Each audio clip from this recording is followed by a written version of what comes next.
away we go. All right, we are live. We are back. Not the pick show, the reaction show.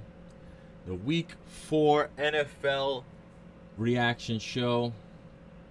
We are once again lifeless. But we are with Flex. We are with Flex.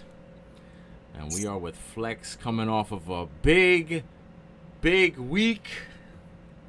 But the week started with a weird and ugly game on Thursday night in Green Bay. And what better way to recap it than to do it Chris Berman and Booger style.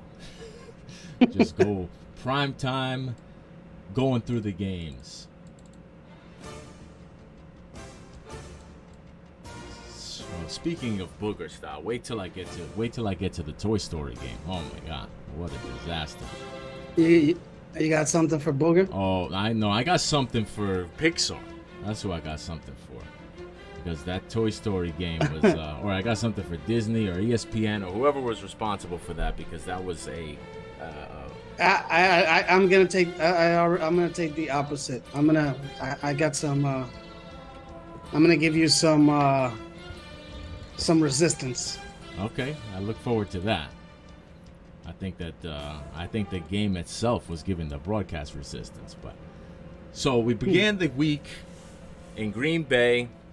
Detroit won pretty comfortably. The only really thing I noticed about that was I don't know what's going on. I don't know what to make of Jordan Love just yet, but what I do know is that what I thought was going to be a formidable run game is non-existent.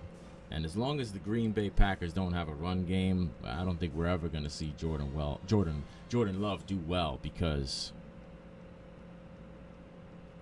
at least Aaron Rodgers had a run game when he was there. They can't run the ball at all. And A.J. Dillon is terrible. Well, I think that's more of a function of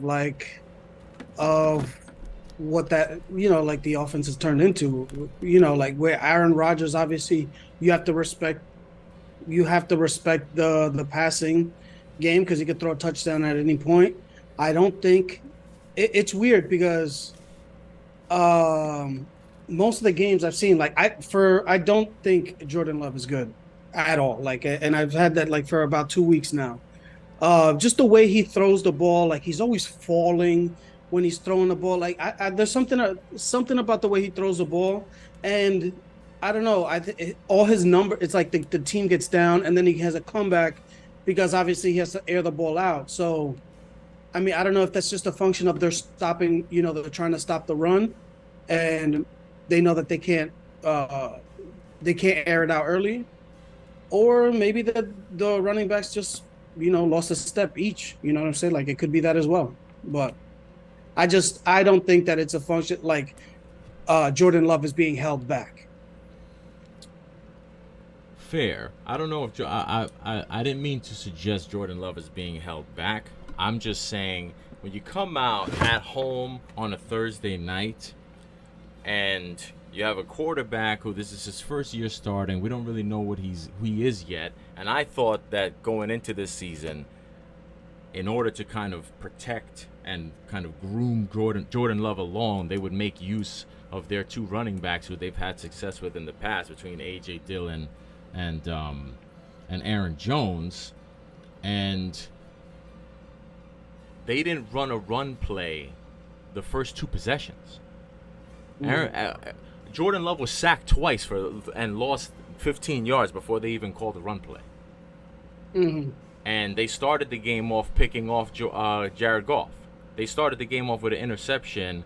Yeah, you get the it ball, looked like it was gonna go, and you don't call a run play for the first. Listen, I don't want to go crazy, but I'm just saying I was just surprised that you don't have some sort of a balanced attack on offense in the plans with this novice quarterback. Even if they in the building think that he is the next thing, they have had a legitimate run game in the past, and I just don't understand why they want to put everything on his shoulders right off the bat like that. But whatever. I don't know. Maybe I think maybe the game plan was like because they lost C.J. Gardner Johnson. Maybe the game plan was like let's attack the first. Try to go up quick on Detroit. Try to go up quick, make them play catch up, and hopefully open up for turnovers with Jared Goff. Obviously, like it worked the first possession or whatever, but maybe that was just the game plan. Go at the secondary that's hurting a bit. It just didn't work out that way. So Yeah, well, how'd that work out when they couldn't even score, couldn't put the ball in the end zone, and they were down very badly before you could even look at halftime. So we'll see what they do moving forward, but that's a concern of mine. If they can't run the ball at all, then Green Bay is not. Jordan Love, whatever he is, he's not Aaron Rodgers, and he's not going to be the guy that you put the game in his hands like that. So. And then the next game we had was very early on Sunday morning. And that was the Toy Story Sunday Fun Day Bonanza, whatever the hell it was called. I spent my hard-earned money on a ESPN Plus account to watch this Toy Story game. And pretty much within the first 5 minutes, I had to turn it off because they were having all kinds of technical difficulties. I actually think after watching it and seeing some of the things that they were trying to do, and then seeing, I came back to it probably after halftime and it was a little bit more together.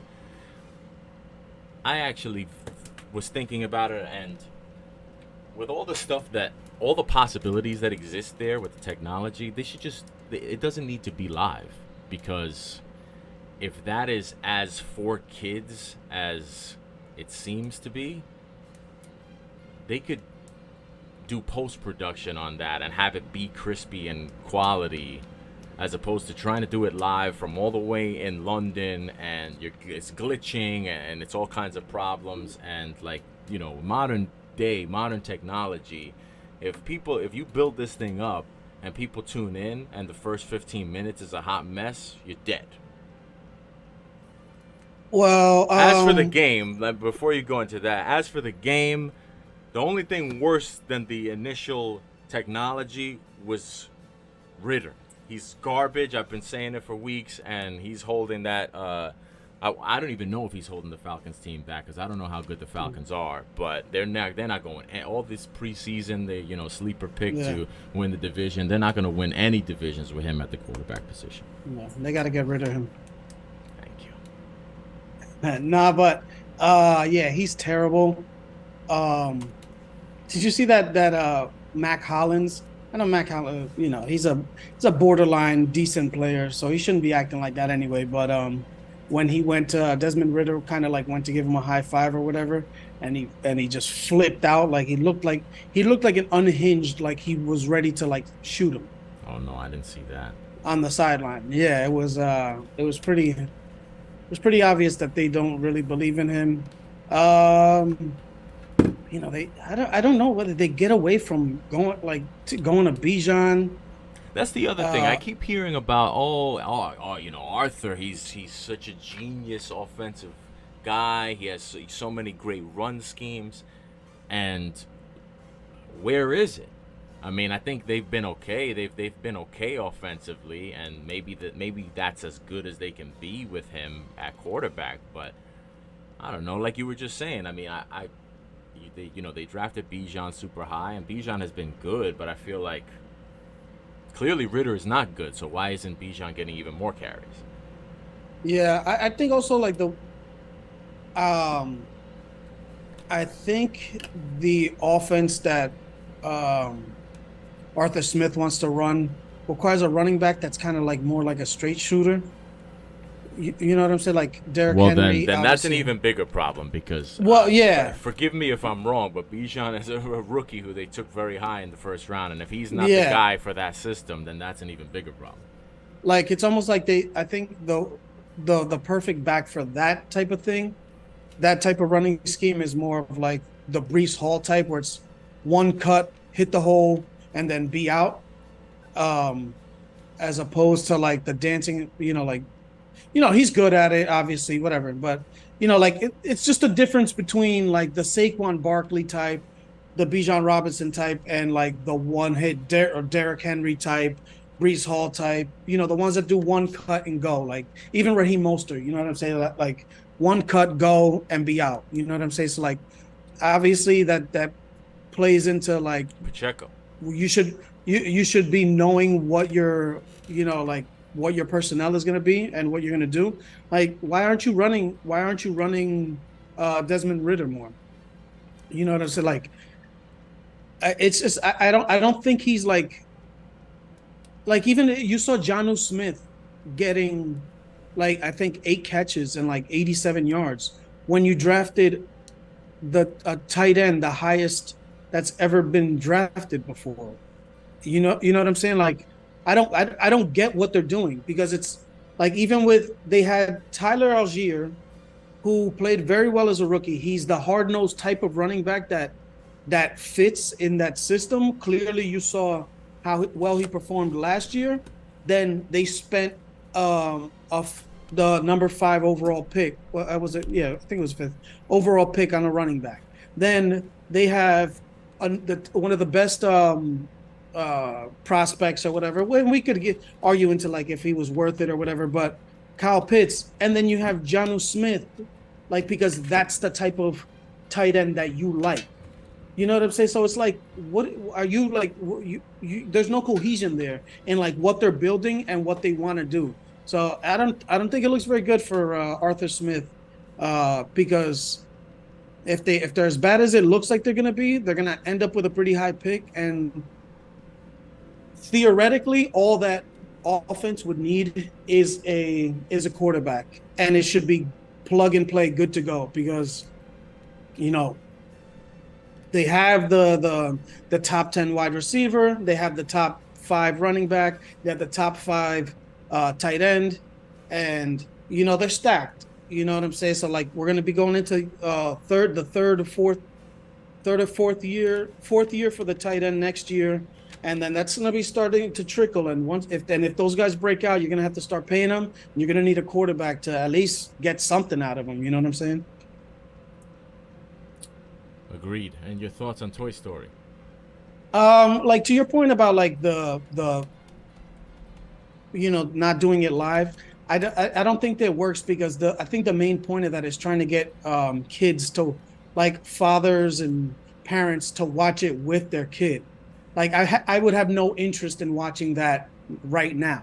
You know what I'm saying? So I wouldn't watch it. Like my son, I made a whole thing out. He made a menu, like what he wanted to eat, like what snacks he wanted, what he wanted to drink, and he was talking to me about this game from the week 1 when I told them that they were gonna have one when they showed it. You know what I'm saying? So he was hyped up for it. I watched it in that I don't have ESPN Plus, so I watched it on Disney Plus, like that. Normally, I I don't realize even it was on Disney Plus. I have Disney Plus. I wouldn't have even spent my money on ESPN Plus. Yeah, that I like I did the deep dive. Like I would have had to do the same thing. I'm guessing you did, but the game didn't interest me enough to where I needed to watch it live, or I needed to do, like where the glitching bothered me. I was still doing stuff in the house. I was still, out, moving around. So, so you weren't watching. No. I watched it. I just, like I was kind of bummed out because at the beginning it kind of, it glitched obviously, and my son didn't really, he didn't really care. Well, that's what I was gonna ask. He while it was, while the broadcast was struggling at the beginning, he was all right with it. Yeah, because he was just pointing out all the other stuff that was going on. You know what I'm saying? Yeah. He was waiting for the Duke Kaboom halftime show. You know what I'm saying? Like, it wasn't. If you're gonna watch it that way, then you need to know, like, you need to be watching it for the right reason. It's not gonna be a seamless thing. You know what I'm saying? It's not gonna be a video game.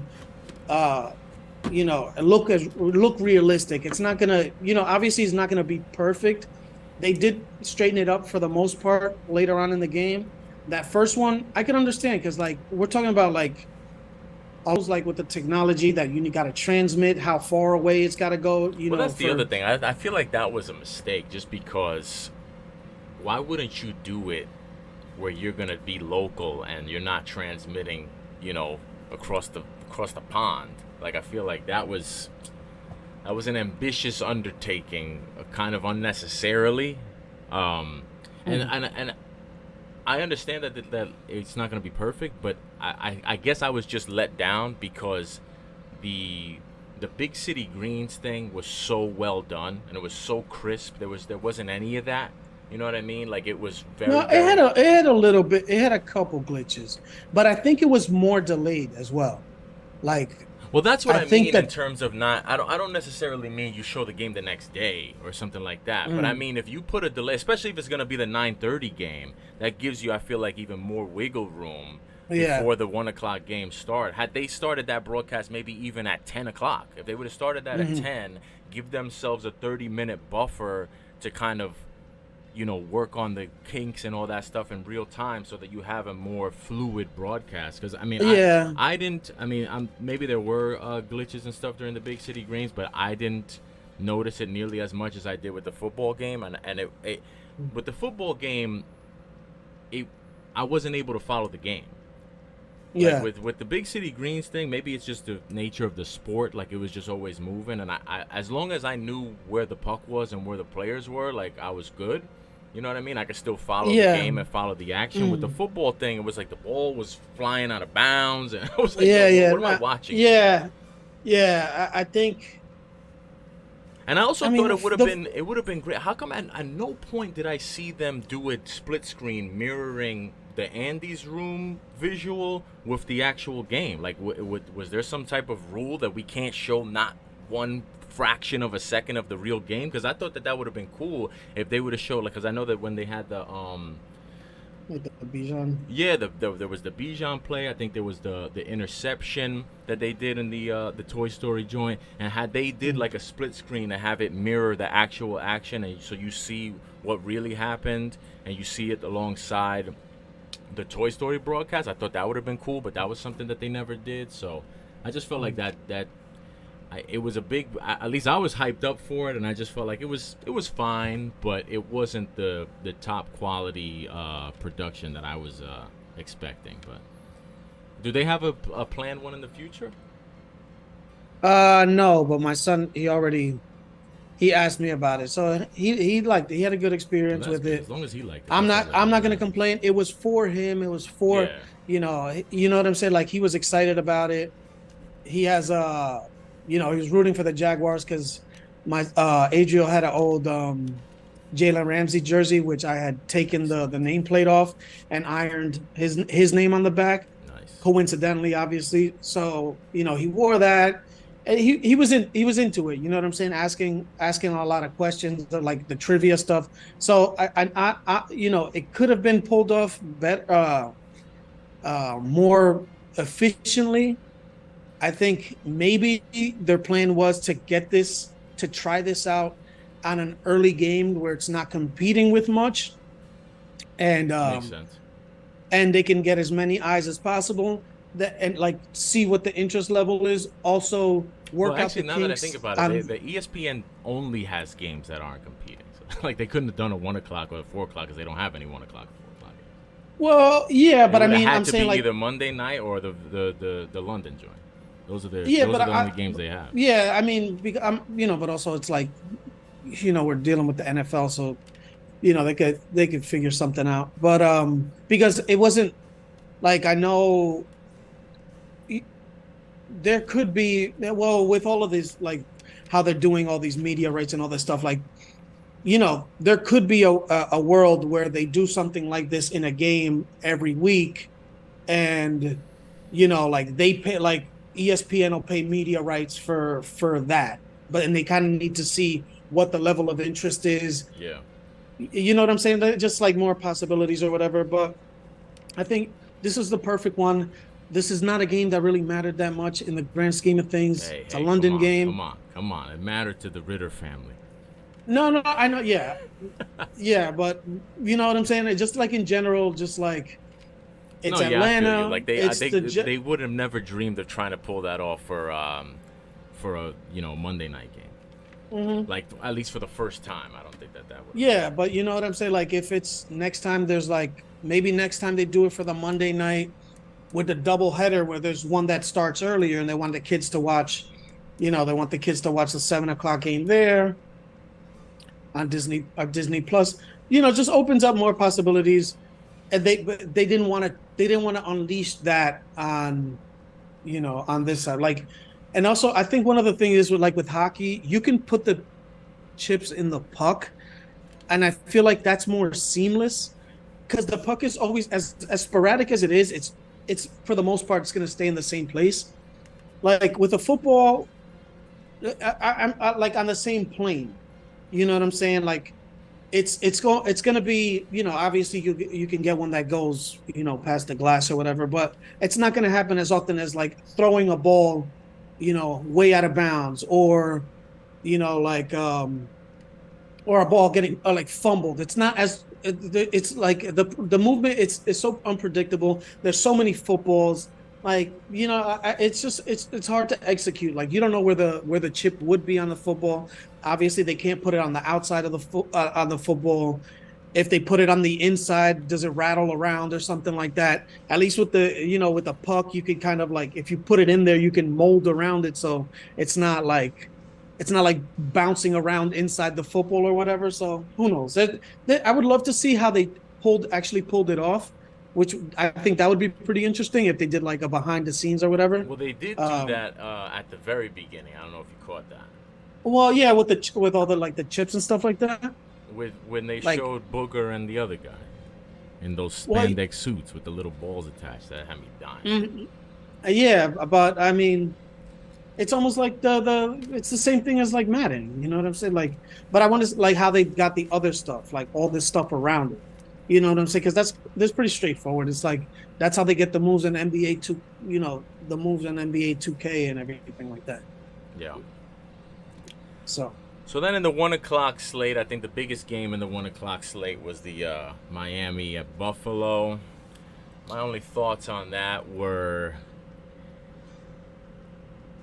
kind of similar to what I was thinking in terms of Green Bay. I think he was a little bit gassed off of the offensive performance the week prior, and he didn't think I feel like he thought we're gonna go into Buffalo and do all the same things that we did against Denver, and it's not gonna be an issue. And I just was kind of getting the vibe that they thought that they were gonna have the same amount of time to throw, the same kind of guys wide open, and obviously it did not turn out that way. The offense still was able to do some things and move the ball against a good Buffalo defense. But my only takeaway from that was that I just felt like they needed I just feel like there's obviously the NFL has evolved to a place where it's the strategy of ground and pound does not necessarily work the way it did in years prior. But I still do think that the general principle of time management and when you're on the road, it's more important to kind of manage the clock and manage time of possession as opposed to on the road.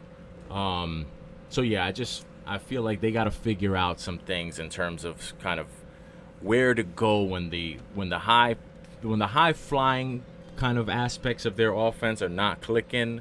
They need somewhere else to go. Otherwise, it's just going to be what we saw on Sunday. well, I mean, they don't have anywhere else to go. It's like they have their whole team is 5'9" to 5'11" guys who run 4.240s, and we're just gonna have a lot of them. So I think they're a running team, but they're not a ground and pound team. You know what I'm saying? Like, but that's the thing. I understand that they can't ground and pound the way that Tennessee does, but we've seen McDaniels obviously coming from San Francisco. They've never had big bruising. Well, I shouldn't say never, but the key to their running attack is not having a big bruising running back. It's more scheme and having a lot. And the blocking scheme. And again, on the road, you don't have a back go over 8 carries. That's just I just don't see how that's gonna get it done. I just don't see how that's a wise plan of attack. Whether they have the backs that of size or the personnel of size or not, you're not gonna go into Buffalo and just pass every down and like that's gonna be a good strategy. Yeah, and I mean, um, the everything kind of flipped. I don't want to say everything because they were still like obviously the Bills were still performing well, but when Teron Armstead went down, which he goes down all the time, I feel like that was kind of like the straw that kind of got everything moving in the wrong direction. That they started getting in his face. One thing that I know that every team is going to start copying is when you're pass rushing, time it and jump, because with Tua, there's a lot of stuff that he's good at it, but he's imagining where people are gonna be, and once he starts moving, and once they see that he's gonna throw the ball, they're gonna start jumping. And he's not a big guy; he's not gonna go over on people, and he doesn't throw particularly like overhand. So it's almost like like when Drew Brees was playing, there was it was always a thing where he was on his tiptoes and going over. So he would actually play a little bit taller than he actually was. But Tua, he kind of throws like not sidearm but 3/4, and it kind of helps him get the ball out quick.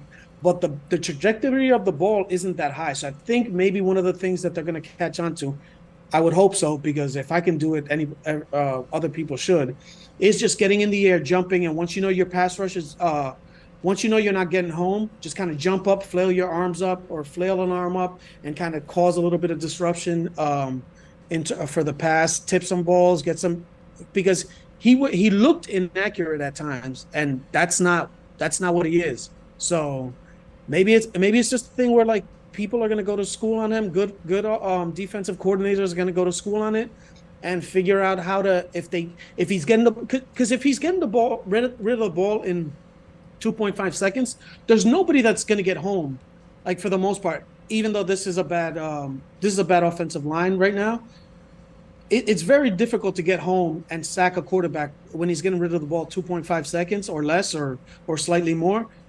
So you got to have a counter to that. You can't just let him. You can't just let him get rid of the ball. So, these teams are going to start using their big guys on him. Kind of throw those arms up in the air. Congest everything. So you got like the wacky inflatable tube man type thing like going on, and kind of see if he could kind of throw him off his spots. Because once Tyreek Hill gets the ball, doesn't matter where he goes from 0 to 60. He's like a Ferrari. He goes 0 to 60 in like 2.3 seconds.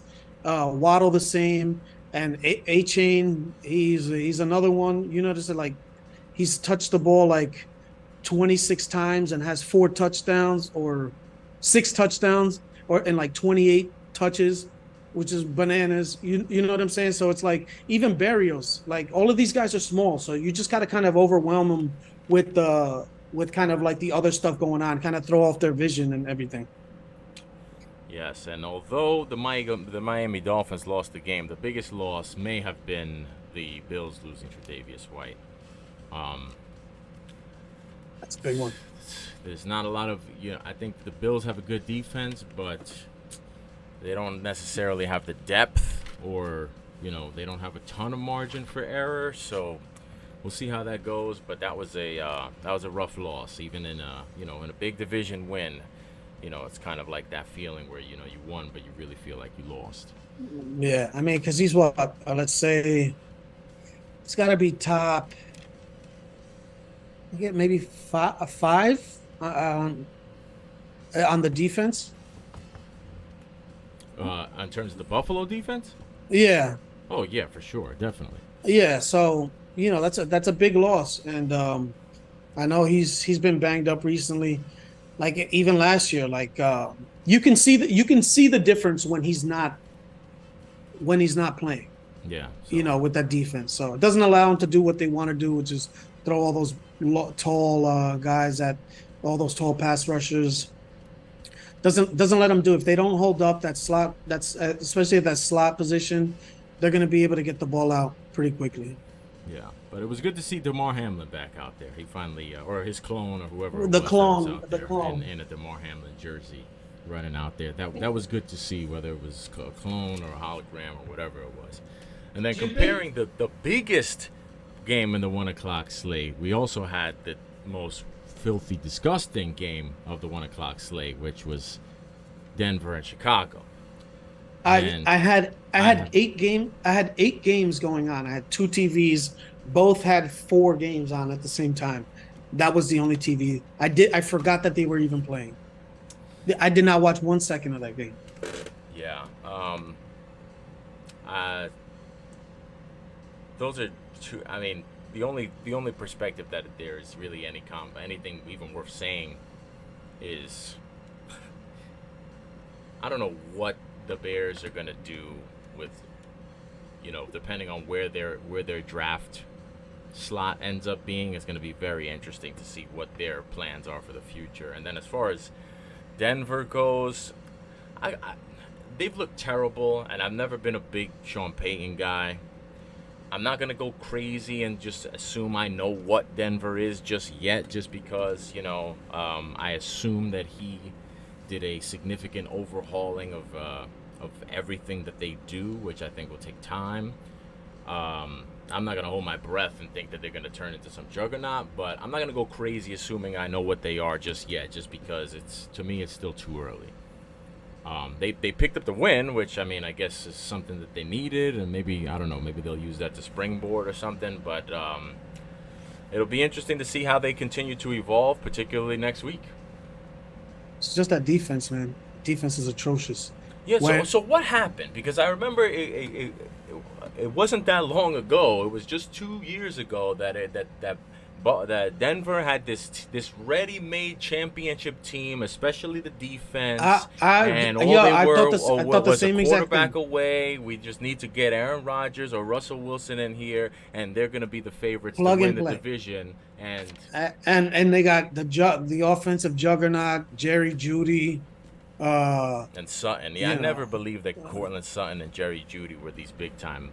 Yeah, but all yeah. I Well, heard for neither did however I. long was that the Broncos are right there, and It's crazy because like they had I think his name is Ajiro Avero. He was the defensive coordinator that they got rid of, or that Sean Payton felt he was too good, uh, that he wasn't good enough to keep, um, despite having one of the best defenses in the past 2 years or whatever. Well, they've had a good defense for a lot of years, and I feel like they had a good defense since that Super Bowl. They've always had a good defense since they won and that they Super Bowl against Carolina. Up until this season was like the major drop off. they've had good players. They have decent offensive line. Like they have a couple of good offensive linemen, more than most like teams. There's plenty of teams that would love to have some of the offensive linemen that they have, and they always churn out offensive linemen that go move on to different teams. Um, they have on paper they have weapons, with running backs and wide receivers. They draft tight ends all the time. Uh, their defense, they always got they always got good players. Patrick Surtain if I'm not mistaken, top 3 in the NFL. And I honestly, I don't even, is he injured? I haven't heard of it. Yeah, I've heard, I don't know that. I know that he has been playing. I don't know if he missed snaps due to injury, but as far as I know, I haven't seen him have any like significant miss a game injuries. but that's what I'm saying. It's just like there's no reason the team should be that bad, and I mean we're talking about like it's almost kind of like the the same situation where the Giants, they pulled out a second half victory, down however many points to the Cardinals, for a team that's trying to tank. I know they're not. I'm treading lightly. You make But me put my hat, this, my Johnny yeah. G back on. Well, you already have it on. You just have to slap the logo on Yeah, there. yeah. Um, but it's almost like the same thing with the Broncos. You know, They pulled out a lead to a team that doesn't really look like it's going anywhere, and like is that a victory? I just feel like that's kind of like they already showed who they were. Like the Giants did as well. You know what I'm saying? So it's like I don't think there has to be something when it it's gonna take time if they're gonna drive this into the ground. Sean Payton's gonna have to get a whole bunch of guys that think like he does. You can't do that in one off season, But and the maybe that interesting just thing does. is, what are they going to do in the offseason when he signed up for this job where they have no assets because they gave him all away to get Russell Wilson? So how much improvement can they even do in And the they gave offseason more to get to him. get him? Exactly. So it's just I don't know. It's just crazy. I don't they. It's a bad look. I don't see much upside coming. You got a quarterback Careful. who's old. I don't. It's just I'm just saying like you got a quarterback who's old. He's playing a little bit better, but he's on the decline. And all of these like there's nothing that's new. Like there's not a new influx. These are all like holdovers that like maybe they don't really jive with the new coaching staff. You know what I'm saying? Like and you're gonna have to get new players in quick, but you couldn't get many in last like this past off season because of all the assets that you've given away. You're not gonna you're gonna be a little bit limited going forward, and it's gonna take that much longer for an older coach that just thought he was gonna come in and like make straighten out the ship and get stuff going. I don't think it's as easy as he thought it was gonna be, and it's gonna be a lot harder for him in this situation to be able to get his guys to get out of to get out of this hole. Yeah, I mean, I feel like Sean Payton must have really, really, really wanted to come back to coaching and not go with.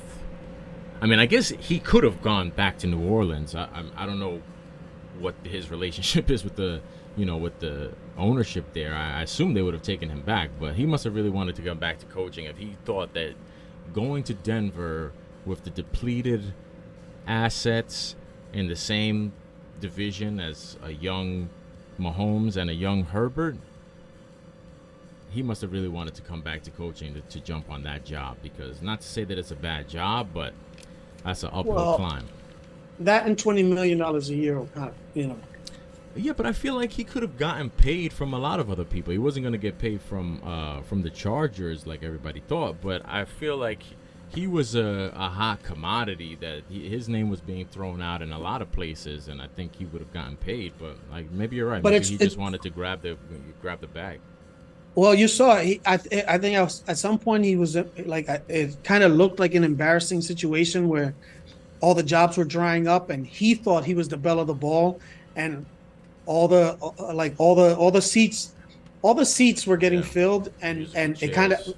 yeah. I think he kind of saw like what was going on, and maybe he just took it out of like he didn't want to be embarrassed being the guy that thought that he was a lot better looking than he was. Yeah. And the teams to give up a pick and pay him that much money, that's a lot of work for that, and it's not paying dividends as so far. Yeah. Not looking good. We'll see what happens. We'll see what happens for the rest of the season for them, if they start to improve or if they just maybe start to tank and try to maybe they look to make some trades and replenish the proverbial The farm farm system. system. Exactly. So we had that game, and then we had division matchup between Baltimore and Cleveland. There really wasn't much to go on. It almost feels like like Cleveland forfeited the game, because the only one thing that was kind of iffy for me about that game is that, like, I understand it was a very last minute situation. Deshaun Watson wasn't able to go because of the shoulder.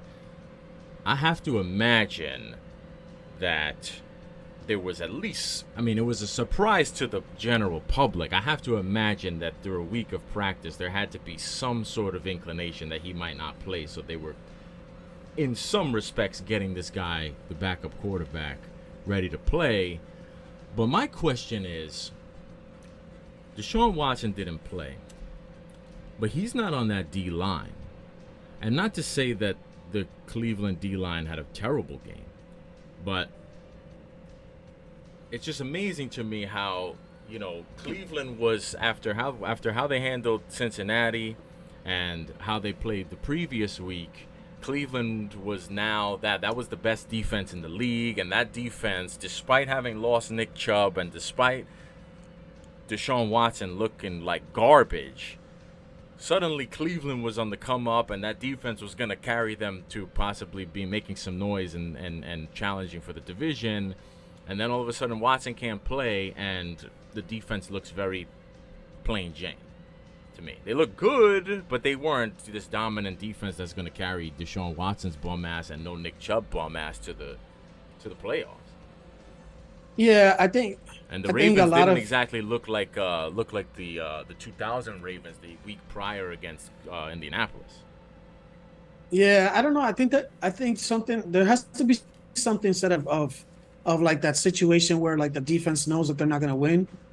Like obviously we see it in New York or whatever. Maybe that has a bigger effect than. Yeah, but if maybe you're a that Cleveland Browns defensive player, don't you always look at it like you're not going to win? Yeah, What about the Cleveland Browns offense in the last 25 years has been inspiring to the point where a Cleveland Brown defender can make the conscious decision of whether or not they're going to give max effort because the offense is not going to give them a chance to win. The offense has not given them a chance to win in 20 years. Yeah, probably more than that too. Like, I'm just thinking. When was the Braylon Edwards and who was Drew something? No, Derek Anderson. That was the Braylon Edwards, Derek Anderson year.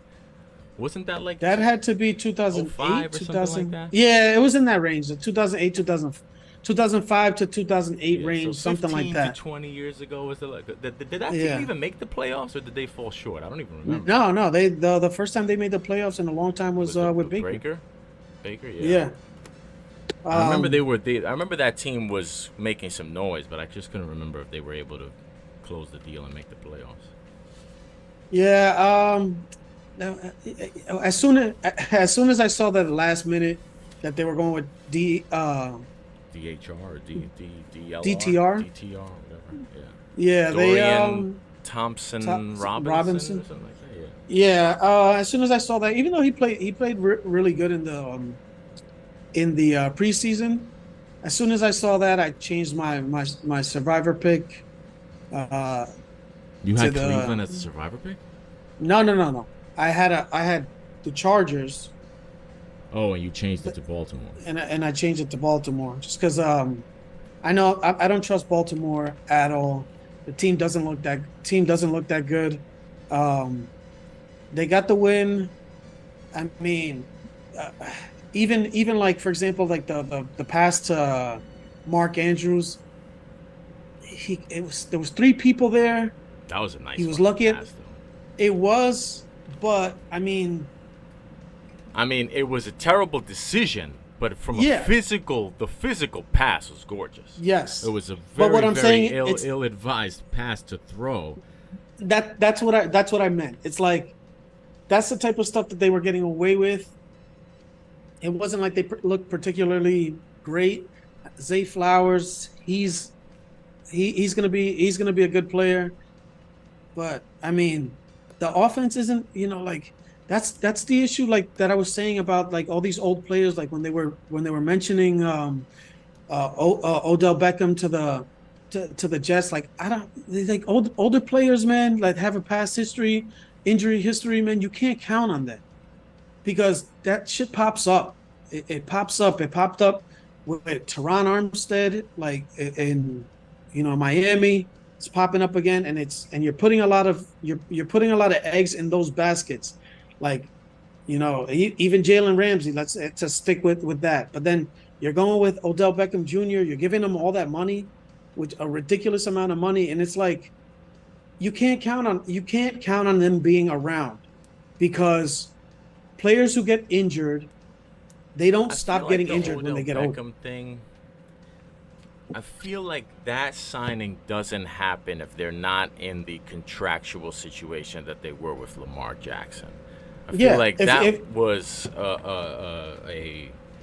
like a sweetener in terms of like I'm gonna bring your boy, like and everybody gets trapped into this like, oh, he's coming. Like, look at Dalvin Cook. It was like, oh, Dalvin Cook is visiting. Like he's probably the worst running back on the team right now, and that includes the guy that hasn't played yet. Like, you know what I'm saying? So it's like you bring in these old players like that's based on name because like they've done a lot in the league. Obviously, you got to respect, salute for what they've done, but it's unrealistic to always expect the back of the card to keep going forward because that's not how it works.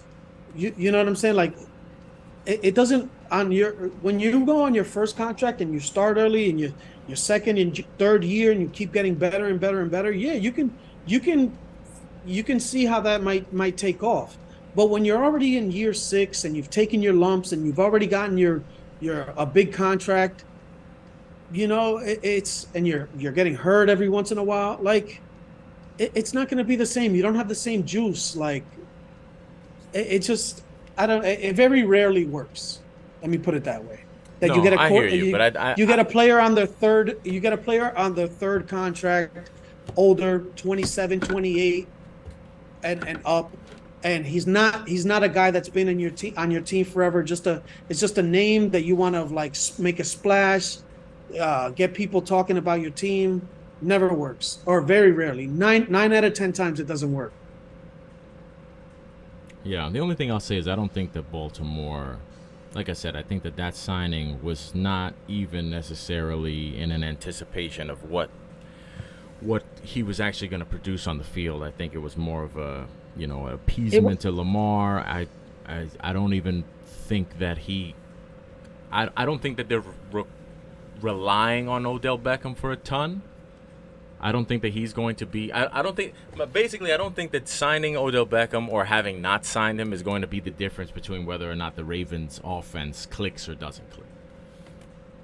Yeah. I think that he's there in name only, but if he wasn't there, he could just as easily not be there, and it could be they could be dealing with Zay Flowers and Bateman and Mark Andrews.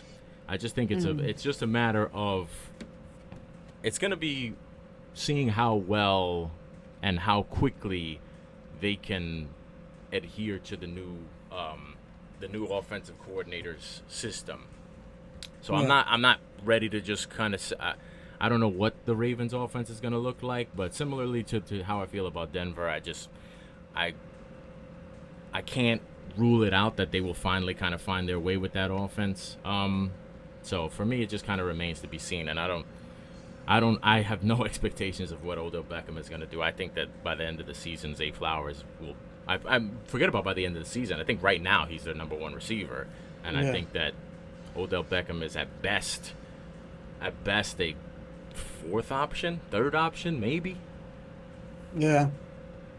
Yeah, but when he's there, it's kind of like, you get into that dangerous game of like having to pander to, Yeah, well, OBJ. that's the trouble. But and then that's going to be ultimately up to Lamar, and maybe he will rue the day that he wanted OBJ to be on the team with him because, maybe that ends up becoming a problematic situation. But that'll be on Lamar. He'll have to handle that if he's the one that wanted him there. But I thought that didn't Antonio Brown sign there too? I remember seeing an announcement at some point over the summer, but I'm confused. I don't see him on the field, so it's Yeah, Antonio Schefter doesn't. Those tweets don't really hit the same. Antonio Schefter. Oh man! And speaking of that division, there were two other games in that division. Both of them were troubling. Both of them were beatdowns at the hands of what people I think would have thought was the weakest division coming into the season, the AFC South. And it looks like the AFC South and AFC North, like they went south for the winter, and they kind of switched places, and the Ducks went back up because the way these teams look, it flipped. Like it, let's say for the first month of the season, it looks like the AFC South is the AFC North and vice versa. Yes. Yeah, I mean, I'm not ready to say that the AFC South is going to be the new, the new North or the new dominant division, but definitely through the first 4 weeks, um, there just seem to be a lot of question marks with really all of the AFC North teams, where I feel like we're getting answers on a lot of the AFC South teams that came into the season with a lot of question marks. I think that they've kind of shown us more, where the AFC North, I feel like most of those teams, people came into the season with assumptions about them that they understood what they were or what their potential was or what they were going to do. And now I feel like there's more questions than answers with all those teams. With Pittsburgh going into Houston, and I don't even know what to make of that game. Well, actually, no. There is one thing that I will make of that game, and it's not the one thing that I think most people are pointing to, which is the terrible Pittsburgh offense and Kenny Pickett's struggles. Pittsburgh has a garbage defense. Their defense is garbage. And if it weren't for Deshaun Watson fumbling the game away, people would know that their defense is garbage, because their defense wasn't even particularly good in that game. The defensive line made plays that was able to save the day. But it wasn't like the defense had played this dominant game. It was Deshaun Watson doesn't know how to play football anymore, and the defensive line was able to come up with a couple of big plays to save the day. But that defense looked terrible against Houston, and they didn't look great opening weekend. So I'm not really sure what's going on with the Steelers D, but I mean, obviously there's still talent there. They still have legitimate pass rushers, but I thought, because when they first acquired Minkah Fitzpatrick, they acquired him because they were having a lot of problems in the secondary, and I was amazed. I thought that was a terrible trade that they made for Minkah Fitzpatrick, but then I was very quickly made to kind of feel stupid, because he immediately turned the defense around. The secondary was, I couldn't believe how terrible the secondary looked prior to his arrival and how vastly improved they looked just with him being there and making plays. But that, pixie dust seems to have worn off, because I don't really see Minkah Fitzpatrick having the same kind of impact in the secondary. Obviously, he's still a good player and still makes impact plays. But it's year 4 that he's been there, and he was, what are we talking? Almost a player that's almost 30, and like I said, like I was saying, obviously this is a different situation, but just we're later down the line where it's, you can't just expect this year to transfer over to next year and get better, especially with older players. And I mean, obviously TJ Watt looks unstoppable at times, but if a team just like the Ravens kind of like adjusted to Myles Garrett, kind of like getting, like learning how to deal with a defense when they have one player that makes the defense dominant. Like if you kind of subtract or kind of limit that player, it makes it easier for you to, pick on the weaker parts of those defenses. And, like, has Joey Porter Jr. really showed out yet? I mean, anytime I looked at the game, I just saw that it was C.J. Stroud going off and Nico Collins making catches, and Alex. I almost called him Alex Collins, because it was similar style. Rest in peace, by the way. What's the? I'm losing. Nico I'm blanking Collins. on the. No. Nico Collins, yes. Tank Dell. But the running back.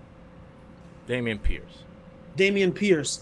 He reminds me of Alex Collins, at like that similar style where they just run hard, and Alex and Dameon Pierce hadn't looked that good, like in the last couple games, and all of a sudden he kind of went off, and it just looked like they got they just maybe they slept on the the Texans, maybe they thought it was going to be something that they weren't expecting or whatever, and they got their doors blown off. And that Pickett to Pickens MVP, all that garbage nonsense, that's out the MVP? Oh, I window. didn't hear that.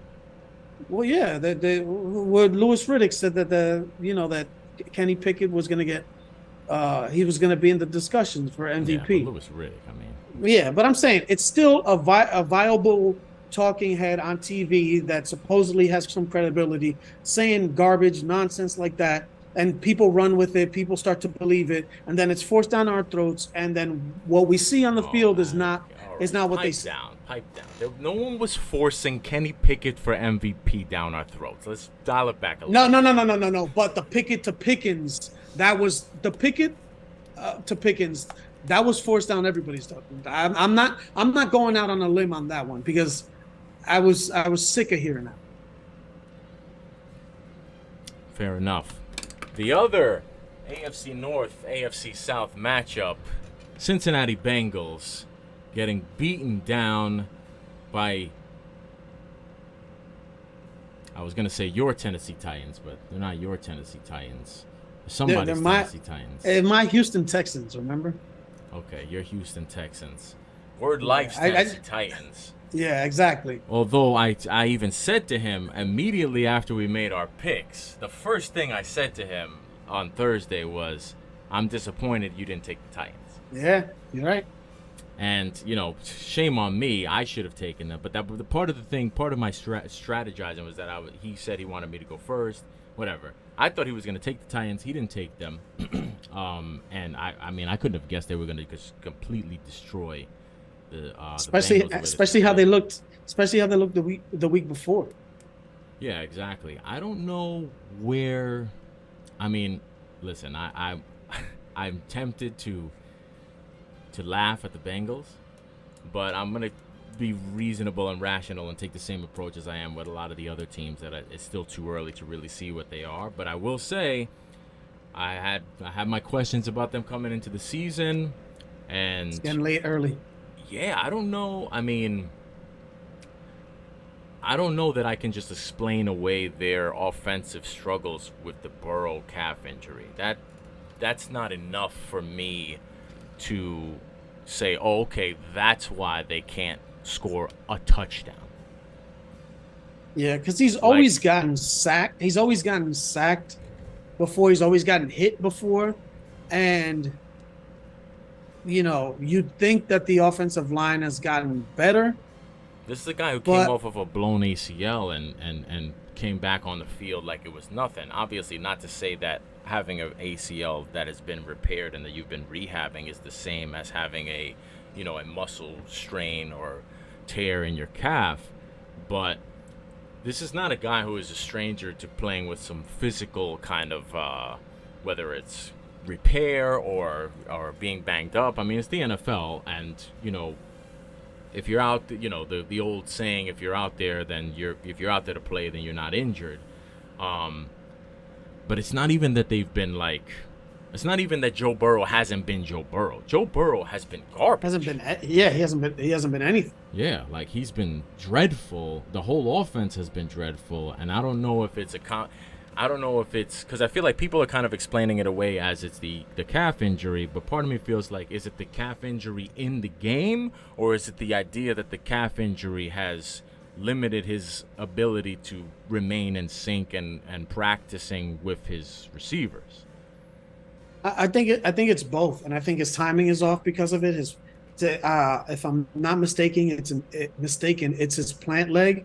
So if he's stepping back on gingerly, because in the back of his mind he's thinking about, especially with what happened to Aaron Rodgers, where he's and Kevin Durant and stuff, where it's in his head where it's I have to make sure I don't plant the same way. Something can happen, and he's being a little tentative, and that just throws everything. That throws everything off, and it's like the chicken or the egg or whatever. You don't know if that's what's causing it, or if it's the injury itself, or the mentality of how to play with the injury, or not wanting to further injure it. but that throw, like these guys are well-oiled machines, and when the timing is thrown off, even like a split or a couple split seconds or whatever, it makes a big difference when you're talking about the NFL, and um, but for it to be that bad is concerning because, like you said, it's not like they're losing, they're losing 14-21 or 20-28. They just got blown out by a team that just got blown out. I know. And a team You know what that I'm doesn't. saying? Who does Tennessee blow out? Tennessee's whole entire Their motto, philosophy, exactly. it's like we're gonna be there in the 12th round. Yeah, like Vrabel, he wants to sit there. He wants to hold on to you, and he wants you to sit there right next to him at 6-3 until the 2-minute warning in the fourth quarter. Yeah, He wants to hold you right there with him. They're not trying to blow people out. And Tennessee, I mean, that offense has not had any real firepower for quite some time. So to just kind of get completely annihilated by them like that and never be able to muster any type of offense, I don't know, it's very, very troubling. The one thing I do have to give my previous, who he's come off of my, he's on my honorable mention bozo list, but he's not on he's not a nominee. Ooh. But I have to give Zach Taylor credit because he's at least running the ball more than he has in the past. They're not able to run the ball, but it's at least when you're coming out like previously, healthy Burrow, you're not going to see Joe Mixon get a carry until maybe the second quarter. At least in that game in Tennessee, Mixon got 4 carries in the first drive. So at least he's trying to come out. Yeah, he's at least, I have to at least, like, if I'm going to kill the guy for the kind of game plan and putting everything on Burrow in the past when it's unnecessary and not wise, I got to at least take a moment to give him credit when I see that he is, doing what is necessary to try to protect his hampered quarterback by kind of having a little bit more of a balanced attack. Still was not able to be successful, but I at least got to give him credit for giving it a try. And then Minnesota, Carolina. The only thing I have on Minnesota, Carolina is why did Carolina, it seems like they're in a rebuild, but they're not. What is Carolina? Did they come into this season expecting to win? I thought that they did. Well, they built their all-star staff that everybody was raving about in the offseason. I mean, they moved assets to get the number 1 pick. And you see what happens. And now they're saying they were number 1 receiver away, but they moved their number 1 receiver. Yeah. They traded away the number 1 wide receiver they're away from. You know what I'm saying? And it's what happens with those teams that trade up, that you really have to be transcendent and you have to have a well-built team. Most teams that trade up is because they're not bad enough to have obviously they're not bad enough to have the number 1 pick. It depends obviously how far back you trade from, but this is a team that took Ike Ekwonu last year with the number 6 pick, and he hasn't been that good, or it seems like he hasn't been good at all. They've spent money on the offensive line, but most of the offensive linemen have not been that good. When you have a quarterback that's 5'10", 190 pounds, soaking wet, what he starts getting hit, he gets it. Obviously, he's hurt, and then you got Andy Dalton coming in. We know what Andy Dalton's gonna do. There's no upside to Andy Dalton. He's gonna be Andy Dalton. He's gonna keep you in the game. He looked better than Bryce Young has, though. I mean, that game against Seattle, that was the best game. Their offense looked better that game than they have in any other game, at least to me. Yeah, but that's what I'm saying. It's Andy Dalton is going to look good, and just good enough for you to lose respectively. You know what I'm saying? Like that's what it is. Andy Dalton only played that 1 game, right? Um, no, he did. He was playing last 2 days ago. What do you mean? He's this. You said he played against Seattle. Andy They lost. Dalton was the Carolina starter against Seattle. Yes. Yeah, and he started. He started this game too.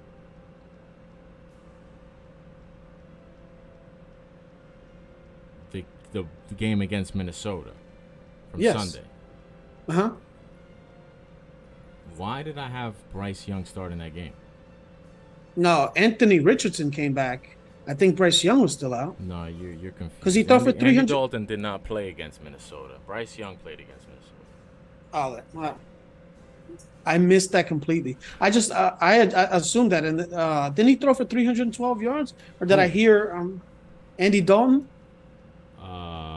Not last week. At least not in the NFL. Maybe his Hmm. backyard or something. I don't know.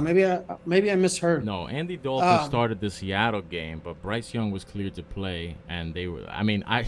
The reason why I know that is because that impacted a lot of my gambling in a negative. Like once I saw, I was considering going with Carolina at home, getting points against Minnesota, but once I saw uh-huh. Bryce Young was starting. And this was kind of based off of having seen Andy Dalton make that offense look a little bit more functional against Seattle on the road. I figured if he was going to be starting at home, maybe I'll consider going Carolina, getting points at home with Andy Dalton starting. But once I saw Bryce Young was starting, I moved off of it. How many? How? Then I completely misconstrued what happened there because it seemed like they performed decently. Like Carolina? yeah, I mean that's I they think still kept. the defense was okay. The offense was. The offense was kind of what the offense has been with Bryce Young, just kind of like plodding and unable to finish drives, unable to really sustain drives for an extended period of time. Like he's getting better at making, kind of completing easier passes. I don't know if it's Frank Reich is kind of, scheming up some more manageable plays for him to make, but they don't really they don't have a downfield threat. The number one receiver is Adam Thielen. I mean, they're trying to get something going with Chark and this guy, Mingo. the rookie Mingo. Yeah, but I don't think that Bryce Young is proficient enough to get the ball to them on a consistent basis. I think Mingo that's what didn't I'm have saying. he didn't have a reception. I know, but that's why I'm saying Andy Dalton was getting the ball to him the game prior, or at least was distributing the ball better. But anyway, that's why I don't really understand what they're doing, because they have a roster that seems like it's a tank roster, but based on the fact that they traded for the number one pick and they brought in they brought in all these kind of weird pieces. I don't know what they were thinking. I mean, I guess Adam Thielen as a number They just two got a whole receiver bunch makes of sense, but leftovers though. yeah, I just don't really get what they're doing. And from the Because they got Minnesota side, I don't know Miles what. Sanders. That's the other thing. How do you? I thought Deontay Foreman was really productive for them last year, and had they not had him running the way that they did, they would have never even been close to competing for the division. They didn't win it, but he was their primary offense last season, Deontay Foreman, and then they let him walk to Chicago, and they were going to replace him with Miles Sanders, who's a completely different type of runner, which I don't really. I mean, listen, it's a completely different coaching staff, so maybe they didn't want Deontay Foreman Yeah, and his skill set. But who do you think regrets? Who do you think regrets it more? Them not keeping Deontay Foreman, or Deontay Foreman going to Chicago and he was inactive the last two games?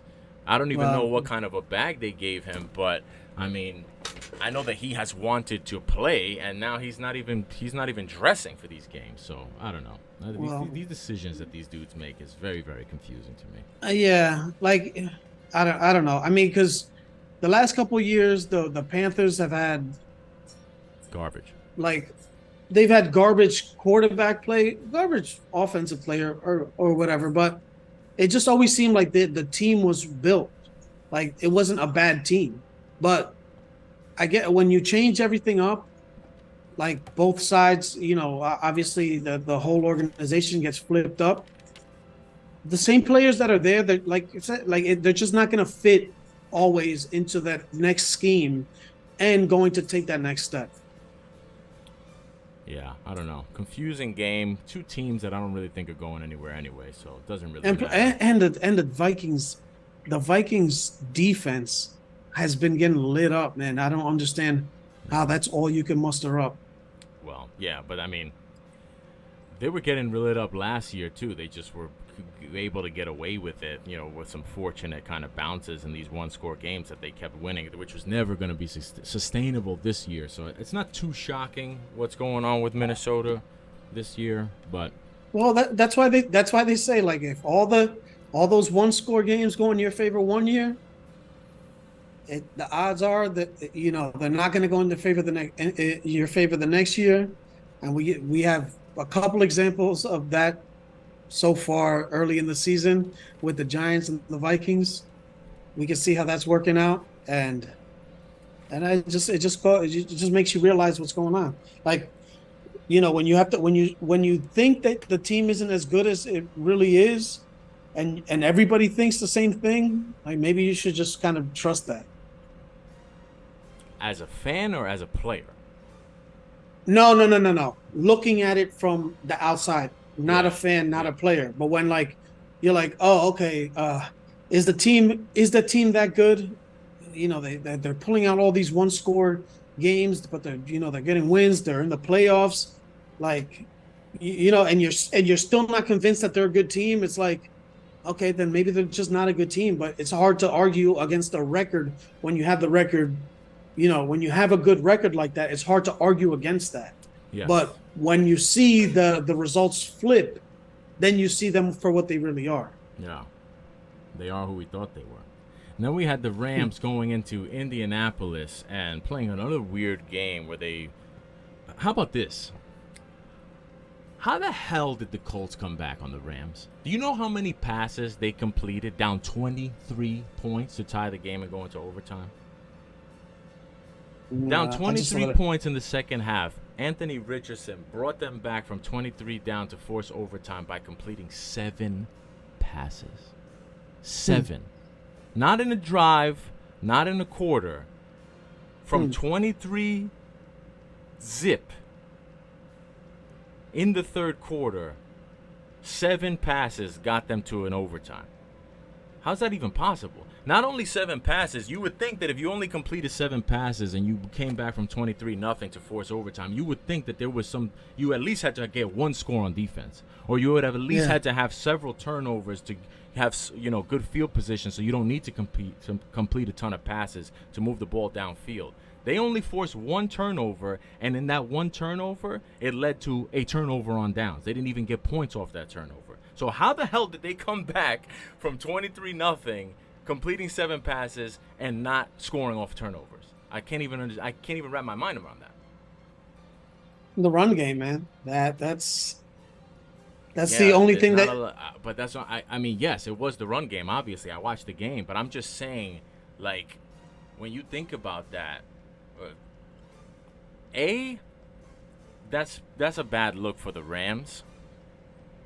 And B, I mean, how many teams come back 3 scores by running the ball? Well, I mean, when you stop scoring, that's what happens. Yeah, but But even so, you're going against the clock like that. That just amazed me when I look back, because I remember as I was watching the game and watching them come back, there weren't really any big passing plays or passing drives, sustained drives to speak of. It was just all running game. But then I wasn't really keeping track of very specifically how many runs were called, how many passes were completed, etc. But then when I went back and dug into the stats, and I realized this dude brought them back 3 scores to force overtime, completing 7 passes. It's just amazing to me. Like, I that's not 2023 football as I know it. Well, I mean, he completed 11 passes in the game, so most of his work was in that time, and he threw for 200 yards on 11 completions. So Yeah, I those know. are chunk plays. But that's They're all what I'm saying. When I went back and I looked and I saw that he only completed 11 passes, I was thinking, he must not have completed a pass in the first half. Though that must have been why they were down 0 at halftime. He must not have completed a pass, or maybe 1 or 2. He did. The idea that it almost seemed like he played better. A third of his completions were in the first half, and only 2. Whatever. It was just crazy. Again, 2 teams that I don't really think are going anywhere. I think that the Colts are an interesting team, but I'll wait and see if people don't get hip to kind of a formula to play them to stop this Richardson Moss combination that they try to have going there. Also, what's going to happen with Jonathan Taylor? Is he going to play? Is he going to continue to fake injuries? They said he's going to. No, they said he's going to start practicing. But what does that mean? Is he going to all of a sudden have back tightness before the game starts? Is he still maybe he's seeing that the team is decent. It's not as it's not as much of a wasteland as they it looked like it was going to be. And with Anthony Richardson, because if they're running that similar type of style, like with Philly and Jalen Hurts, that type of deal, you need star power on your team. You can't be doing that. You can't be. It's not going to work with Alec Pierce and Michael Pittman Jr. and Zach Moss. Like, it works when you have AJ Brown, Devontae Smith, DeAndre Swift, or Miles Sanders, or Boston Scott, or Zach Ertz. Whoop. You went 2 names too far. Yes. Spare me with Boston Scott. Dallas Goedert. All right. Don't give me Boston Scott and Miles Sanders as stars. No. But for last, Miles Sanders scored a bunch of touchdowns last year. Miles Sanders not a star. No. That's not what I'm saying. But Miles Sanders is still better than Zach Moss and any other running back that they currently have playing. I don't know about that. Yeah. I don't know that Miles Sanders is better than Zach Moss. Yeah. I saw Zach Moss in Buffalo. That's fine. When has there been a productive running back in Buffalo? That don't mean shit. Well, yeah. Fair. But Did you see Zach Moss carry them back from down 3 scores last week? That's what I saw.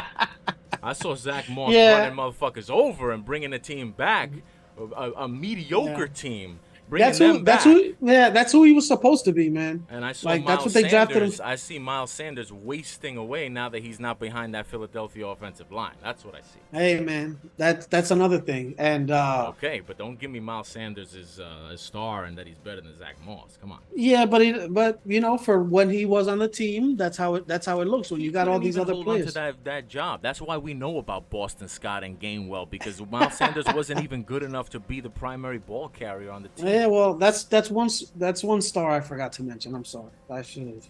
Who, Kenneth Gainwell. I should. Yeah. Gainwell's a beast. Yeah. So speaking of Gainwell, Washington, Philadelphia, another kind of weird game. This Washington team is really strange because I don't believe them to be really. I mean, I think that there's talent there. There's guts. There's guts, but there's also not guts. I think that maybe the team has guts. I don't think the coach has guts, and I think that we need to Riverboat Ron is a nickname that does not need to be uttered again, because Paddleboat Ron, maybe Paddleboat Ron, or I don't know, Party Boat, maybe. I don't know what his deal is, but he is no longer the Riverboat Gambler. He's clueless as a coach. He should have on the road went for 2 instead of kicking that stupid extra point to force overtime. They were never going to win in overtime in Philadelphia. I was rooting for him, because that game was on so many channels when I was trying to, when the 4 p.m. slate started. Whatever channel you put on, that game was on. Yeah, the Cowboys game got delayed because of that game, or at least the local broadcast. Yeah, we were forced to watch that, and I was like, I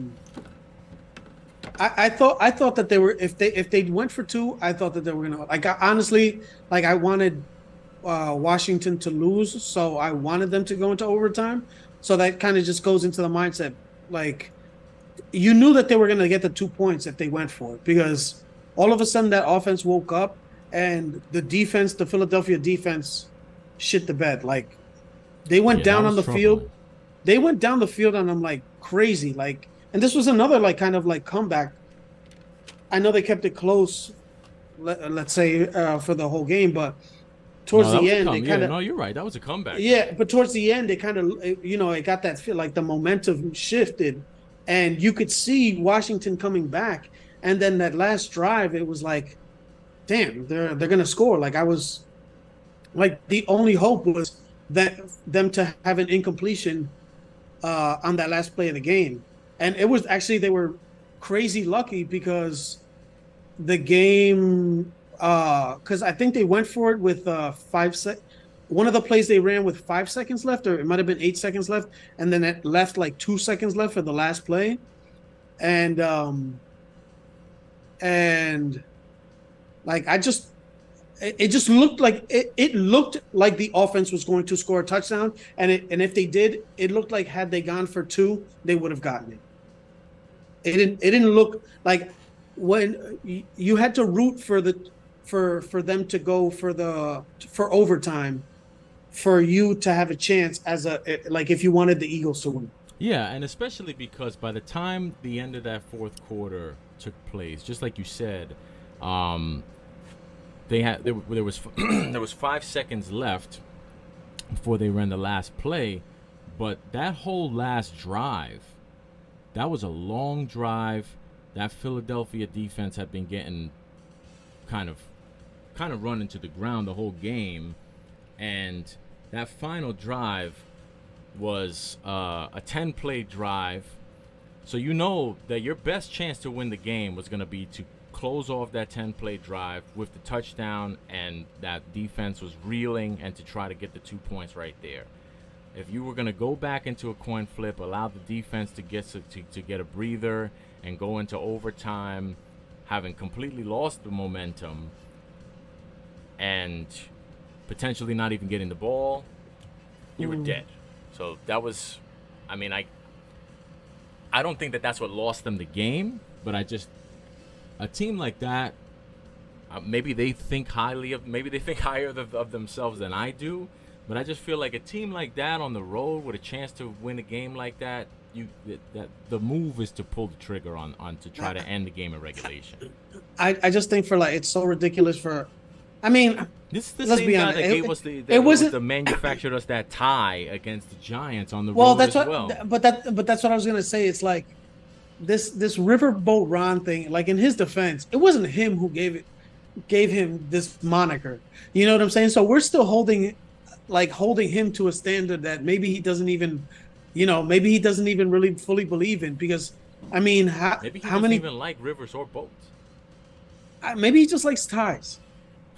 Like Maybe. he'd rather, like if he can get out of it with a 0-0-7 like and 17 like instead of like 4 and 13, like I feel like he would sign up for that. So um like you can't say that he lost. You know what I'm saying? Maybe he thought he was just gonna like drain, like choke the clock out and end up escape with a tie, because if he didn't get the if he didn't get the 2 point conversion, that's an automatic loss. You know what I'm saying? And he's gotten a lot of shit for his overtime decisions and late game decisions before recently. And maybe he just wanted to, like we take it into overtime. We think we're going to do it. And if not, we're just going to have a stranglehold on the ball.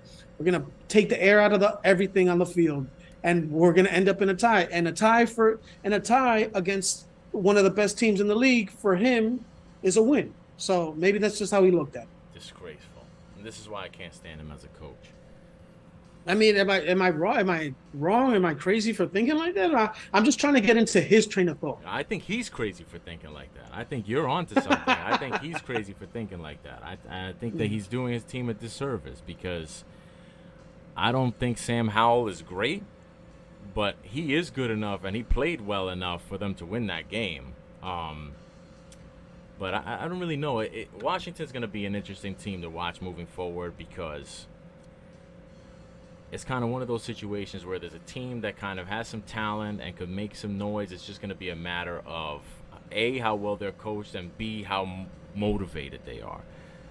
Because I feel like if they can hang around, they're a team that they seem like, if you go based off of last year, they kind of stay with it to a certain degree till the end. But I don't know how well that's going to go this year if they kind of go into a little bit of a losing streak and slump and start to kind of fall out of the division, or fall out of the playoff chase. And for the second consecutive year, and this time it's Howell, and there's gonna, the right away with the new ownership, the calls for Ron Rivera are gonna start, and if they start feeling like they may already feel like they're playing for a lame duck head coach or just a lame head coach, but either way, once they start to lose and those that heat starts to get that seat starts to get hot, I think that could be a team that packs it in and looks towards the off season for kind of a rebuild, fresh start, because I feel like the sale of the team went through in a way and at a time that they really weren't going to make any major changes before the season began. But next year you could see some big changes coming from ownership in Washington, particularly if they continue to just be mediocre or even worse, bad. Yeah, two thought like one, Emmanuel Forbes is good. Their rookie cornerback. He was putting in work on pretty much on everybody. Even if he gets his weight up and he's able to like press these receivers a little bit more, he's gonna be a stud. The other thing is maybe maybe he just thinks that like everybody after the result, everybody, if he doesn't get it, they're gonna if he loses the game, they're gonna pound him anyway, and people like to pretend like they'll say like, oh, he should have gotten 4. That was the move. And if he goes for it and loses, maybe he gets crushed anyway. So maybe that's it. Maybe he's just scared. I think that's the whole crux of the issue is he's scared. He knows that he's on the hot seat with this, with this new leadership, ownership, and he wants to do everything in his power to kind of keep it close and not embarrass himself and, keep his job. So he's scared. So he's gone from riverboat to shiverboat. So that's what I'm hearing you say. I'm hearing you tell me that there's no longer riverboat Ron. It is shiverboat Ron. And that was the game that kept us from getting to watch the glorious Cowboys hosting the New England Patriots and hosting what I think is... I don't want to jump on. I've been very reluctant to kind of come up with definitive answers or definitive definitions of any of these teams, but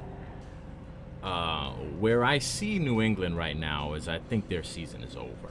And I don't say their season is over because they lost as badly as they did or because they lost to the Cowboys or because Mac Jones got benched. I say their season is over because if they're going to be without who I think are their 2 best players, Matthew Judon and Christian Gonzalez, and you're having these other problems, if you don't, you're already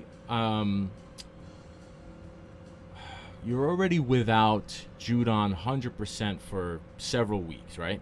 That was the last I heard. No, more than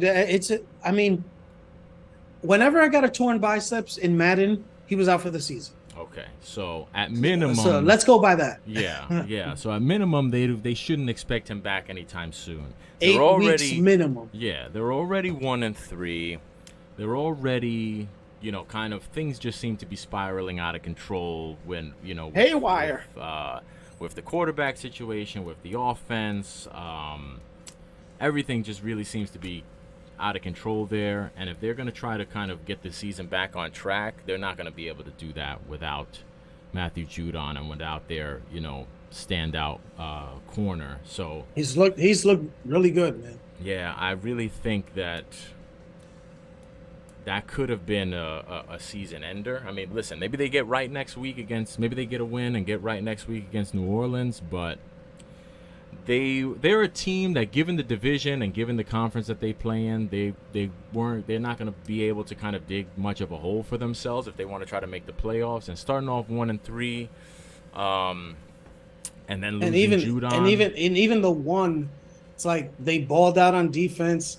It was rain. It was like rainy, so that kind of like played into their style of like game plan that they No, yeah, it was that they nothing even remotely impressive or anything that could even yeah. be taken away or really even hung your hat on off of that win. So, Mm. I hate to say it, but their season could be over, and Don't hate to it's gonna say. be interesting to see what that means for Bill Belichick. Not that he's going to get fired, but I've thought that some of the calling for his head over the last couple of years has been a little overstated. But I don't know, man.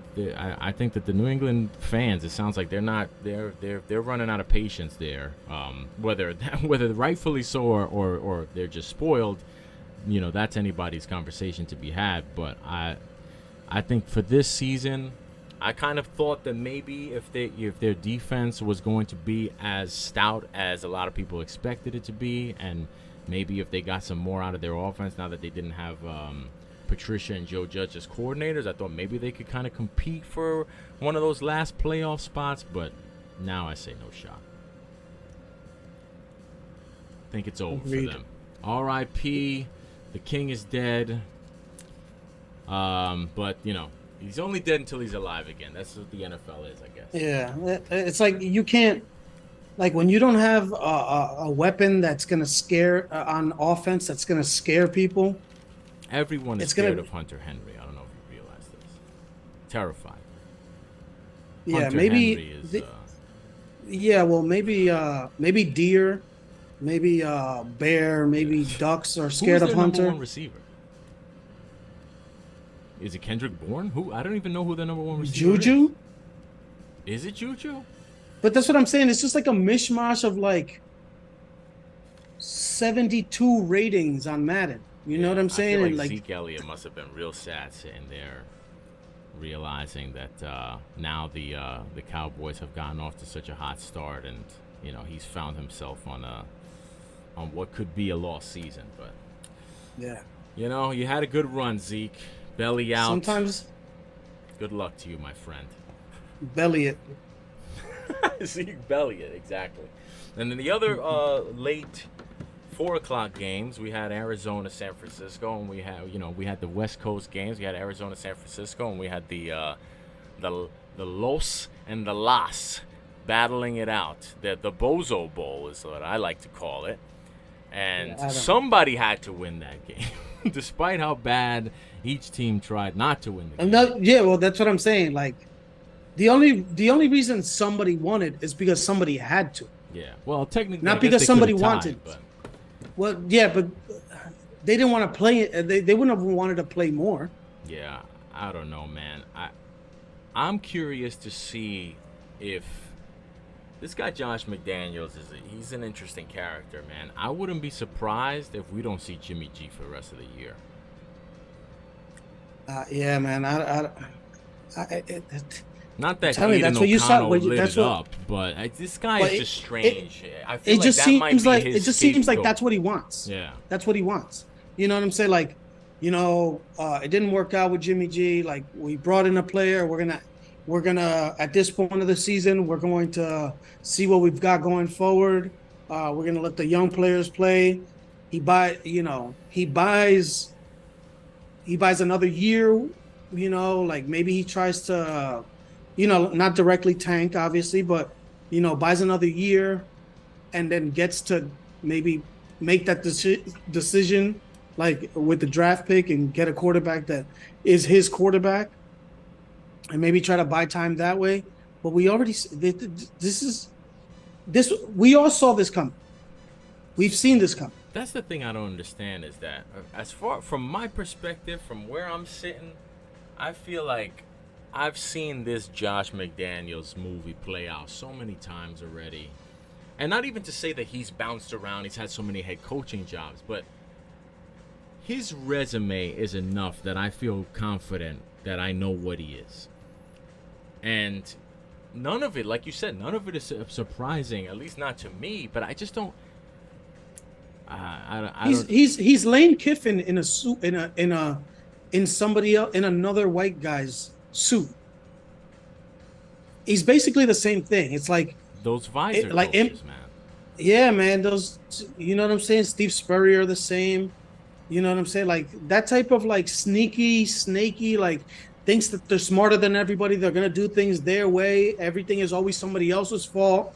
Like, like, just like, like figure out how to get out of stuff. Like Yeah. even The with one thing I the will say, I don't think the Chandler Chandler Jones thing is his Jones. fault.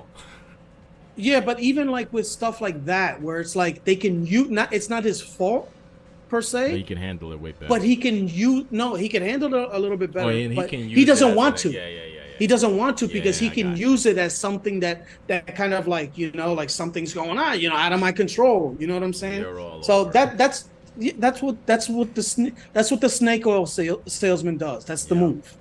Yep. That's exactly it. Yeah, that's exactly right. I wasn't surprised that I thought going into the game, especially when they announced that Jimmy G was out. Not that he's there's such a drop off from him to whoever his backup happens to be at any given time. But once they announced Jimmy G was out and they were starting this guy Aiden O'Connell that I didn't know anything about, I still knew the Chargers were never going to win easily or handily. Like I just knew that they were going to sweat that game out because that's how Brandon Staley always manages to do it for whatever reason. And I don't know what's going to happen with this Chargers team. Part of me almost feels You like know they're what's going going to to happen. do You know what? what's Do going to we? happen with this church. Every single game is going to go down. It doesn't matter. It doesn't even matter who the coach, who the quarterback. It doesn't matter. It's like when you combine the Chargers' history with a bozo like Brandon Staley, who thrives in making it exciting when it doesn't have to be. Asante Samuel Jr. had a clear path to most likely a pick six, and he like air traffic control, not the air traffic, the guys that wave the cones, the guys on the floor. He told him to go down. He Yeah. was right in front. So it's not like there was time on the clock. It's not like he was it was a fumble recovery and there was like a fumble recovery on And the the ball's in bouncing the end, around. Yeah. and or it's in the end zone, and you gotta just get down. He literally like went like this on the 20, not even like, Yeah. it was on the 15-yard line or something like that, or 20-yard line. It wasn't even like down like 40-50-yard line where that, okay, if we we drain the clock a little bit, we get a couple first downs, we kick the field goal, and this isn't Yeah. happening. And the It's other just weird like thing is that he's he's a the guy. masochist. You would think that based off of that reaction, his reaction to that one play, you would assume, wow, super conservative coach, defense, lockdown.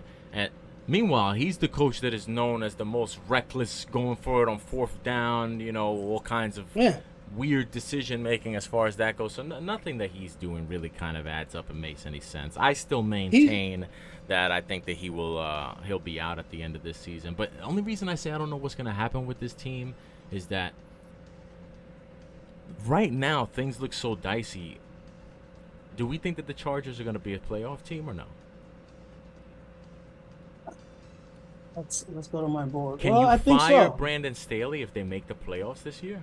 If he makes the playoffs back-to-back years, if they make the playoffs this year and lose in the first game, do you think that he saves his job or he just gets yeah, canned? but if he makes a decision That similar cost to them the that one playoff game? yeah, and like I said, like we said before, if it's just Kellen Moore, coming up, Brandon Staley's supposedly a defensive guy. That defense was supposed to be something, something to be reckoned with. Obviously, we saw what Khalil Mack did, but where has that been before? Well, that was where that was before. Was I wasn't playing my former team before. That's what that was. Well, okay, yeah, that's another thing.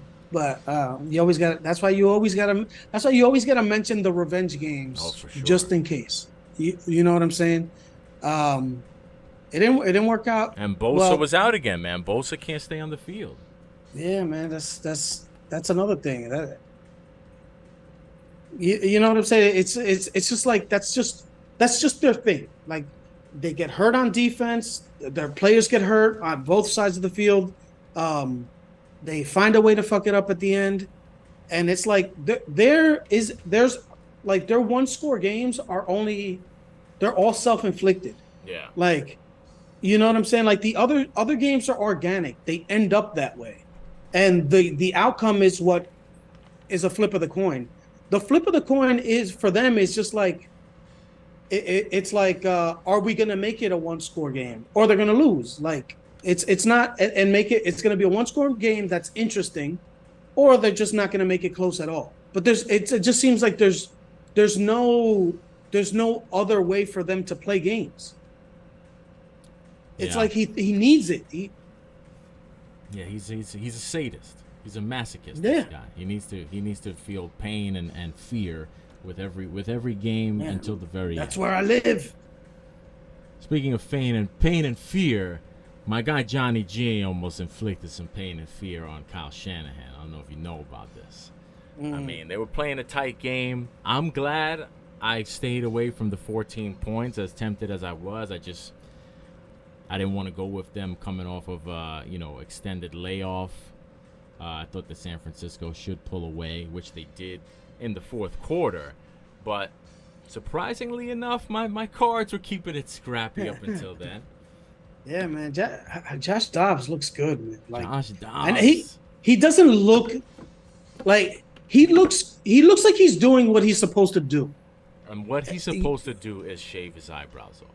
If that's what if that's what he's supposed to do, then it looks like he's doing exactly what he's supposed to do because he be looking crazy. But I thought I did. No, I mean obviously it's because he looks like Charlie Villanueva or whatever. Exactly. But yeah, but it's like does he not have alopecia or what's the I deal don't there? know. I feel like he's gotta have it because that's Because a very but curious choice. aren't you not able to grow eyebrows?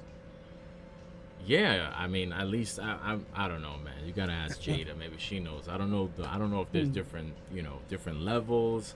All I know is that he be looking crazy, but he's getting it done by hook. Well, he's not getting it done, but he's doing something by hook or by crook. But Yeah. I'm interested. I'm very interested in seeing the 49ers this coming week because, to a certain degree, I feel like they haven't really played anybody.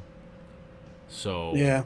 That's gonna be a good matchup. Like, but it's just that defense is violent, man. San You see them Fran. flying. Yeah. You know what though? It's You funny see- that you bring that up because the defense is violent, the offense is violent too. That's what I'm saying, man. But I think that that's gonna come back to bite them Well, if it ends up like that, that causes some, because some because injuries. it's only week 4. Debo is already all banged up with a knee and a rib, and listen, had they, if you wanted to tell me that they came off of a game against, Baltimore, one of these teams that is notoriously when you get into a game with them that it's you Fist gotta be fight. extra bruised up and that kind of thing. Sure, but Ice up some. they haven't played a competitive game yet. Like all the games that they've played, they've been pretty well handled. Yet you got Debo getting all banged up, and I'm sorry, I'm not trying to be the jinx, and I'm not trying to wish bad things, but What the hell are you doing? I just feel like the McCaffrey injury's coming, man. I really do. Like you're. He's so stubborn that like that's what he wants to do. He wants to prove his move was the right move, and he wants to McCaffrey whatever prove that what he gave up was he didn't he fleeced them, right? That he just wants to prove a point, and he's gonna play himself because I don't understand why all these games that they've played, they're infatuation, multiple score wins, and you're keeping He's all still your getting him starters in there, it's and bad karma. You're running McCaffrey into the ground. And listen, McCaffrey has been excellent, and my criticism of the McCaffrey trade was never an issue about him being skilled or him being, an outstanding, you know, one of a kind type of running back. But health has never been his thing. He's never been this, I mean, what has always kind of been his downfall was the more touches he gets, the more work he gets. It's just the injury just inevitably always was coming. And that's the only reason why I say I feel like the injury's coming. I hope it's not. I'm not wishing for that, but I just don't see why. Like, it's like you said, like, it just seems like Kyle Shanahan has in his mind that he's just trying to prove something, and to a certain degree, to the detriment. I almost feel like it's a similar situation with Debo, in that, like, they gave Debo before they got Christian McCaffrey. A lot of the things that they do with him in terms of getting him the ball in space and having him, kind of break tackles and stuff like that, they were similarly trying to feed Debo the ball like that. And that was how they ended up getting into that whole kind of contract situation with him, because he was just getting banged up and he was constantly getting hurt. And I remember very specifically watching that playoff game. I think it was the Green Bay playoff game. I think it was that game where they had the block punt essentially to win the game. But I just remember watching Debo, and I think he took a real big hit in that game and had to leave. And like he almost looked like he was crying, if I'm not mistaken. Yeah. And I remember looking at that and thinking to myself, yo, this team plays such a violent style of play that depth has always been a real important thing for them to have in composing the roster, and it's something that they've while they've had the Shanahan and Lynch combo, they have had a deep team. But I feel like in the last couple of years, they've been making moves to compromise the depth in order to try to, upgrade their roster at certain positions, whether it be upgrading the quarterback position by trading to try to pull off that Trey Lance deal. Yeah, it always helps, like, with depth, when you have 3 or 4 third rounders every year, because you keep getting minority candidates hired. That too, yeah. You know what I'm saying? Like, they got 2 third-round draft picks. Is it 2? Yeah, 2, or it might have been 3 or whatever, for Mike McDaniel. Yeah, because listen, when you think black, you think Mike McDaniels. Come on. That's what I'm saying. It's like, like, it helps, and those third-round picks. I mean, you're a lot of the times you're not going to get those superstars, but those are good depth players, because that's, you're not talking like especially 4th, 5th, if you're trying 6th. to run you're trying to play that type of style of play that you play, where everybody is full speed, big violent collisions on both ends. I mean, they don't have to tell you the truth, the one thing I will say about Christian McCaffrey is he's the only person on the team that doesn't necessarily seek out contact when he has the ball in his hands. I mean, occasionally I'll give him credit. He'll drop a shoulder and try to run somebody over, but for the most part, he tries to avoid contact, especially I think now later in his career, which is good. Hopefully he can stay healthy that way. But everybody else, it seems like everybody else on that offense is looking to hit somebody. He uses all his beaters, all his daily drivers, all his old Air Force Ones to stomp in the puddles, to get muddy. It's snowing outside, and then when it's time to get those touchdowns, when it's time to get those screen passes in the open field with Trent Williams in front of you, like, we're gonna wear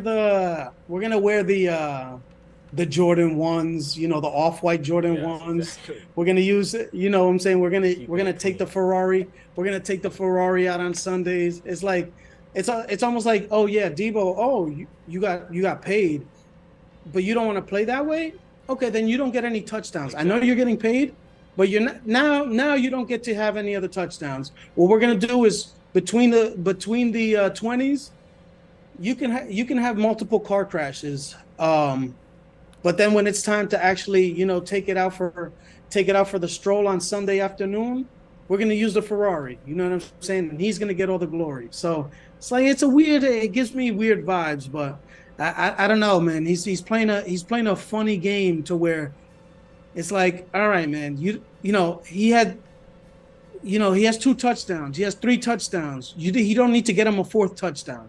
Like, you don't need to do that, because it's almost like at that point, you're prioritizing him getting his touchdowns over like, yo, our whole philosophy is everybody plays the same way. We can have interchangeable parts, but we can have interchangeable parts until it's time to get all the glory. And then we're gonna put the one that the part that we like, the shiny part, that's the one who's gonna get the friends touchdown. with his pops. We've known him. Yeah. My pops used to coach his pops. Yeah, like they go over for dinner, all that type of shit. Like that. That's when the that's nepotism what really starts to reveal. Yeah, itself. that's playing.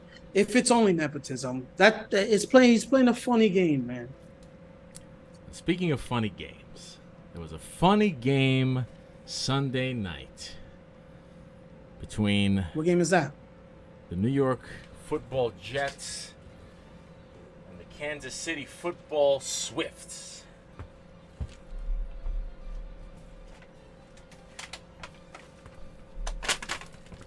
And I think we learned one thing from that game. We learned that the Jets have a quarterback. I think they should trade Aaron Rodgers, see what they can get for him coming off of this Achilles, because they have the quarterback of the future in the building. He's been there right under their nose the whole time. Who would have guessed it? Zach Wilson is back. So the Jets with a very impressive win on Sunday night. Oh, wait. No, they didn't win. But they were close. They could have won. I forgot because it almost felt like they won, but they didn't win. But Zach won to a certain degree. I feel like he was the big winner of the night, I feel like. And I feel like I won because I got to see my guy, Robert Saleh, spitting flames, spitting steam out of his ears, out of his nose, saliva. He was reminiscent of like old school Bill Cowher when he used to have the chin and the spit would land on the ref's face while he's making the calls. No, I thought it was more like when Bugs Bunny was the matador. And that like the bull, and then it got really angry, and then the steam shot out of everywhere, and you got the close up when it was red and all that. That's what it felt like, and I was happy for him to do it, because sometimes like he knows he's got the spotlight on him, and he's gonna be ultra criticized no matter what. But I feel like he took advantage of a situation where people would understand why he flipped out like that. Like all minorities, and especially minority coaches, always have to, play the nicer card because you don't want anybody to feel threatened. You know what I'm saying? But this was like a situation where it's okay if he loses his cool. You know what I'm saying? Like everybody would understand why he did it.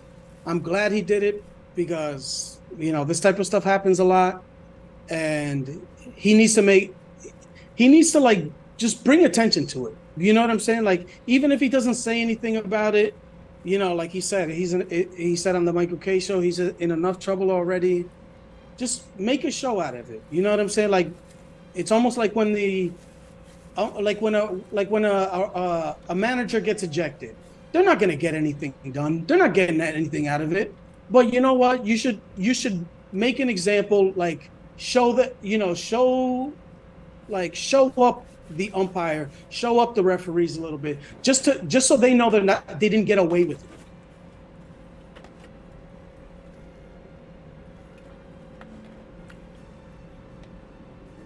I have nothing to add. No, I mean, they I have nothing to they add. won they won the game. It's it's pretty. They won the game. There was no pomp and circumstances around. Like all the important stuff was happening on the field. And it showed. Funny you should mention that. Funny you should mention that because, like I said, I honestly don't have anything more to add to the game. Um, I will reserve my Zach Wilson commentary, but do you have anything more in terms of the game? Because what you just said after, I have something for that. No, I mean the game. That was one of those things like you kind of like felt that it was going to be a close game. There's one more thing actually that I do have to add to the game, and I know this is going to sound crazy, given the way that the game looked. But I will tell you, my takeaway from that game: Patrick Mahomes is great, man. He's really, really great. Even when he's not great, he's great. He's amazing.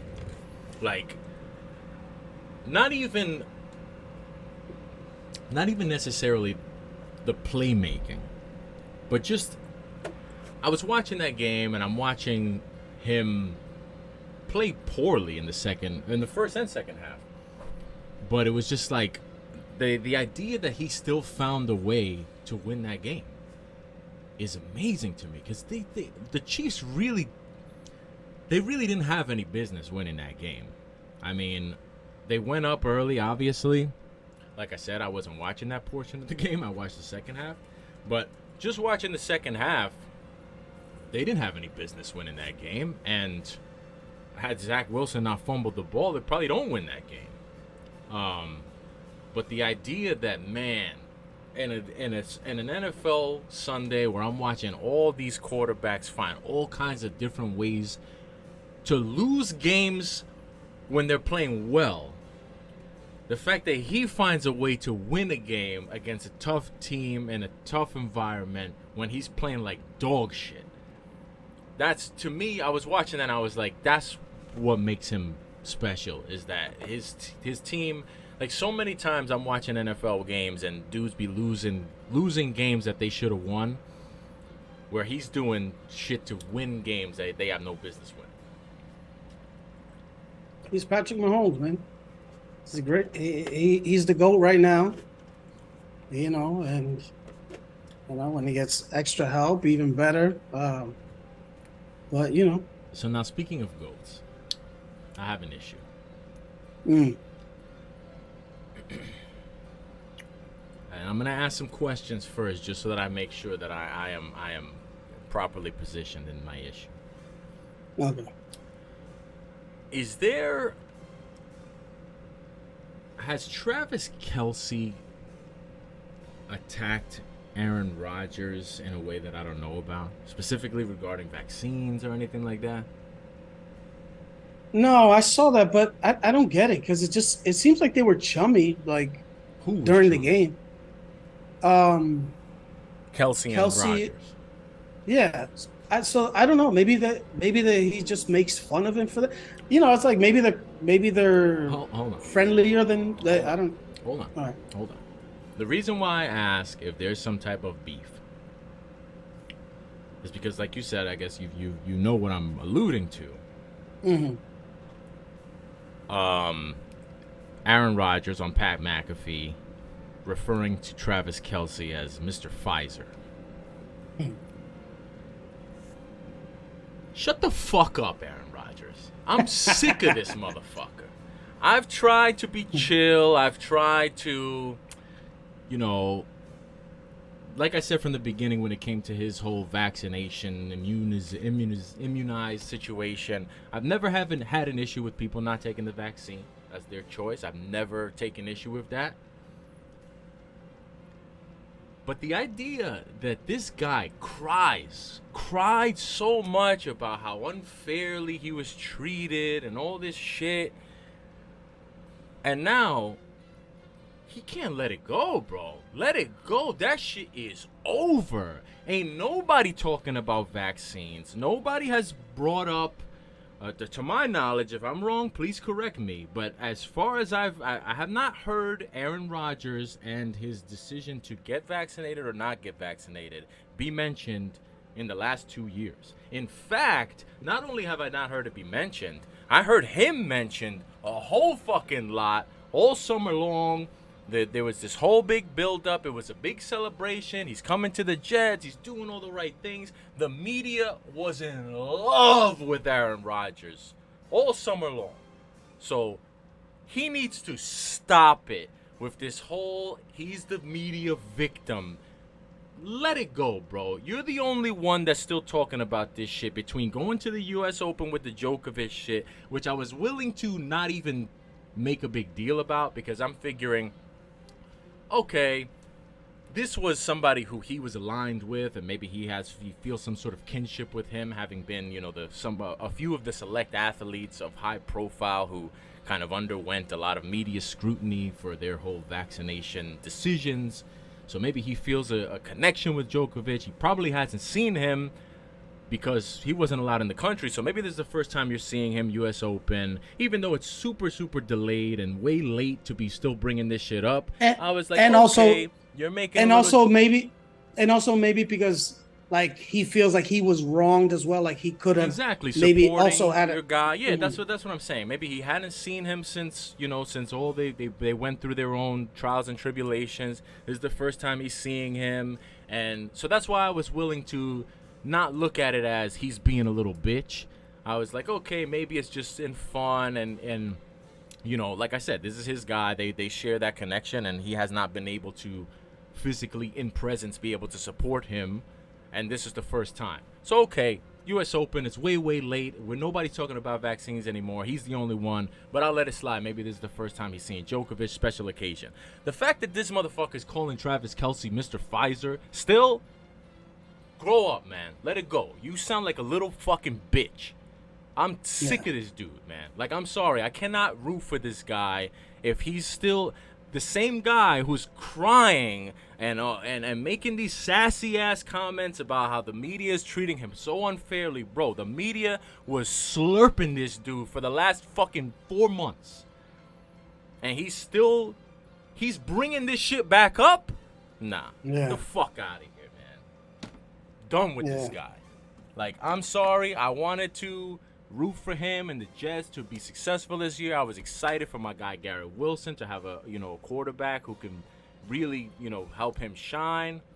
But this guy, man, I'm sitting here and I'm like, yo, if you have something to say, just fucking say whatever you gotta say.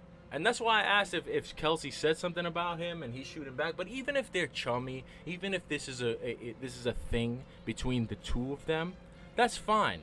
But then in a couple of weeks, I don't want to hear you fucking crying about how mean the media has been to you when you are bringing back old shit that nobody's talking about. Yeah, I agree. like I said, if it's because the thing is, it's like with that, like that environment that he's in with the Pat McAfee, it's a chummy environment as well. So I don't know if it is that fine, like, whatever, fine. I like if that's what it is. If it's him like legitimately like oh, Mr. Pfizer, like like taking a shot at like a real shot at him for that. That's what it was. I really do. No, it's fine. Like I can't say that it's not. You know what I'm saying? Like, and to me, even if they're chummy, the way that was presented was as a shot. Even if it's a shot between friends, it was still a shot. And to me, if you're going to cry and complain about how you're received by the media on such a consistent basis, oh, they're canceling me for this, they're canceling me for that. Nobody's forcing you to go on Pat McAfee, first of all. Nobody's forcing you. And second of all, nobody's telling you to bring up old shit. Nobody's talking about the vaccine anymore. No one has criticized this dude for anything in a mad long time. So for him to be still bringing this shit up and still acting like he's this victim and he's been wronged and, this is what they tell you and this and that, and he's, taking shots at Kelce because he's doing Pfizer commercials or whatever the fuck the case may be. Like, bro, if you don't want that smoke, shut the fuck up. Leave it alone. Yeah. Because that shit has been dead. It's been over. Nobody has talked about it.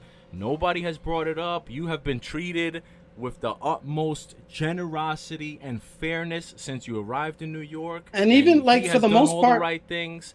But if this now you're just trying to start some shit now. and for the most part, it's almost like And not only he that, the got a fucking clean guy's not even he on the got field. This is he bad got for a the clean Jets. he got a clean slate. And Exactly. Like, yo, the media and the fans and everybody, they forgot about that shit. Everybody forgot mhm, about that shit. He was largely celebrated over the course of the last few months. So for him to still be out here acting like he's some, he's some victim and he's being wronged and he's always crying about something. I can't fucking stand this dude, man. Like, yo, like, it's always something with this guy. He's like, bro, you're not even fucking playing, bro. Nobody cares.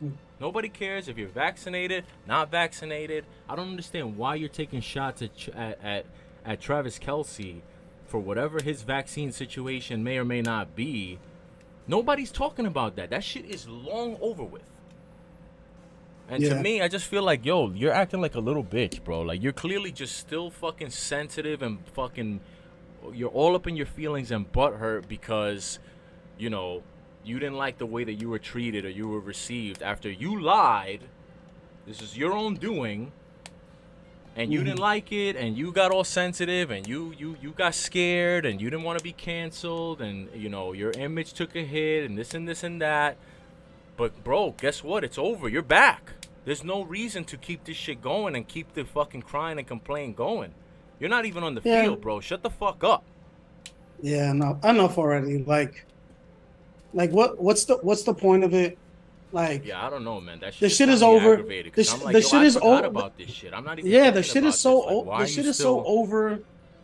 You know what I'm saying? It's like the shit is so over. You don't even know if he's actually like it's not. You don't even know if he actually got vaccinated. So it's like And you know what I'm nobody saying? cares. I don't know if he And got nobody vaccinated, and yeah, nobody cares. that's what I'm saying. Nobody's attacking people who aren't vaccinated anymore. So why are you doing the reverse? Like now you're like doing the reverse. That's what I'm saying. Where yeah, so it's like But he'll be the first one to, oh, you can't listen, always taking some kind of sideways shot at the media and the public and the conversation. It's always so unfair to him. It's always, you can't believe what people say. This and this and that. Come on, man. Like, yo, if you're gonna be like, you know what position you're in. You know what comes with, making public appearances, making public statements. Like, grow the fuck up, bro. Like, I'm tired of his bitching and whining. yeah, agreed. You're not gonna get much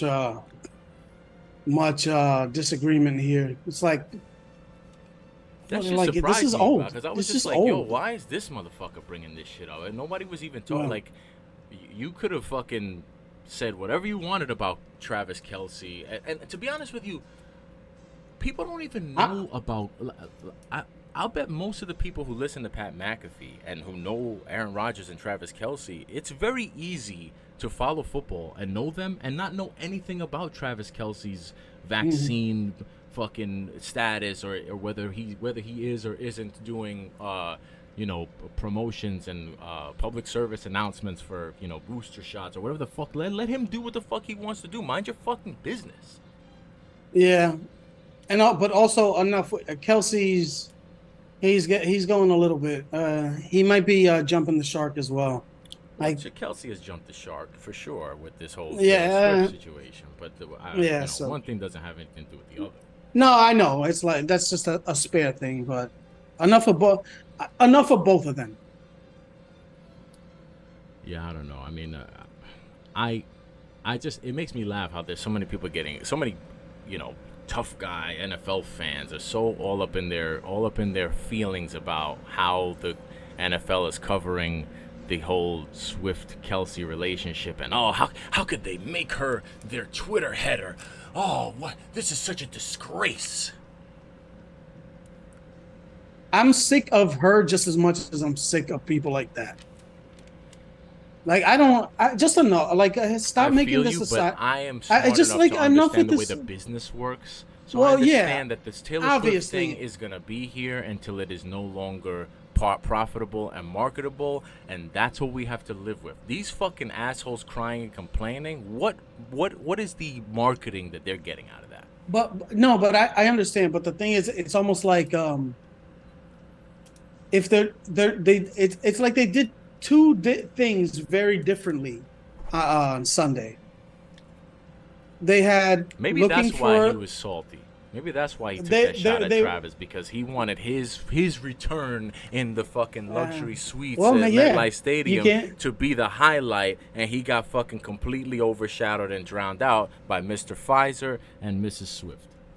No, and maybe you know what I'm saying. Like they took very two different avenues, right? So, for example, like you could watch the London game, right? You could watch it on ESPN Plus if you wanted to. If you wanted to watch the thing that was for little kids and it was for the new market that they're looking for cultivating, you could have done this on Disney Plus. But the Taylor Swift stuff, you couldn't avoid it. So it's like if you wanted to avoid the Toy Story thing, you could have just went to ESPN Plus and watched the game regular as hell. But there was no avoiding this. And honestly, I'm sick. I'm just sick of it in general. Like I don't need all of this stuff. Like like I could have, like for example, yesterday's game. I could have watched it. I could have watched it in mute because I went over to the Manning cast, and that's just as hard. That's almost as bad as having to hear Troy Aikman and Joe Buck talk about their nonsense as well. Like it's getting to the point where I'll just watch the game and I wish I could listen to a soundtrack of something else.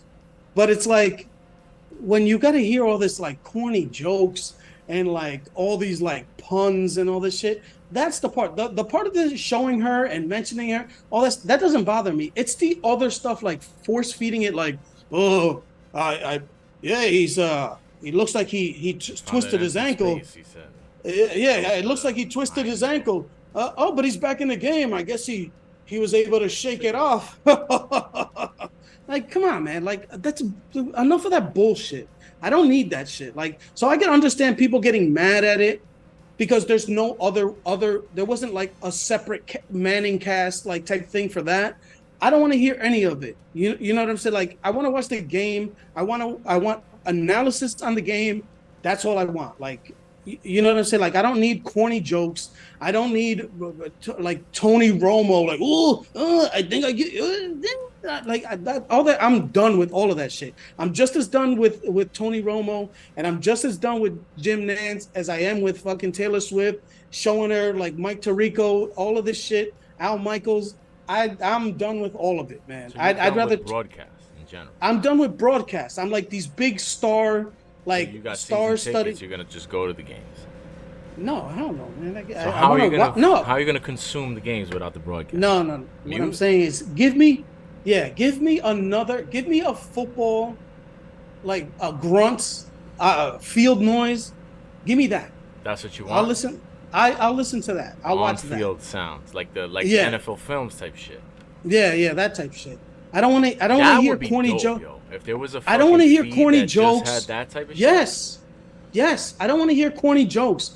I don't want to hear opinion. I don't want to hear spin. Like I know you're best friends with McVay's dad. I don't want to hear what you're saying about McVay because all you're saying is shit that you want to say, and you don't want Sean McVay's dad to get mad at something you said if he was critical about it. Like, I don't want any of that shit. All these people are too fucking chummy with each other. This is the all boys network club or whatever it is. It's the same shit. That's why all these all these coordinators have the same names. That's why all these head coaches have the same last names.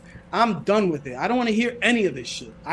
Give me a fucking mic in the middle of the 50-yard line. I'll listen to that. If I have to turn my sound up because they're 25 yards away, give me one microphone in the middle or at the two end zones and at the 50-yard line, and that's what I want. I don't want anything else. I'm done with it. Sorry.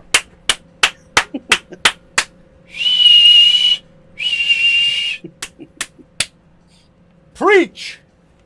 Excellent. That's it. No, that's it. We can't talk Giants. That is how we have to end the show. We will talk Giants when we'll talk Giants with word life comes back. Word life. When he's back, we will talk about his beloved Giants. But there is no better way to end the weekly recap than with understanding what the broadcast should be. Until Thursday. My brother. stream is done.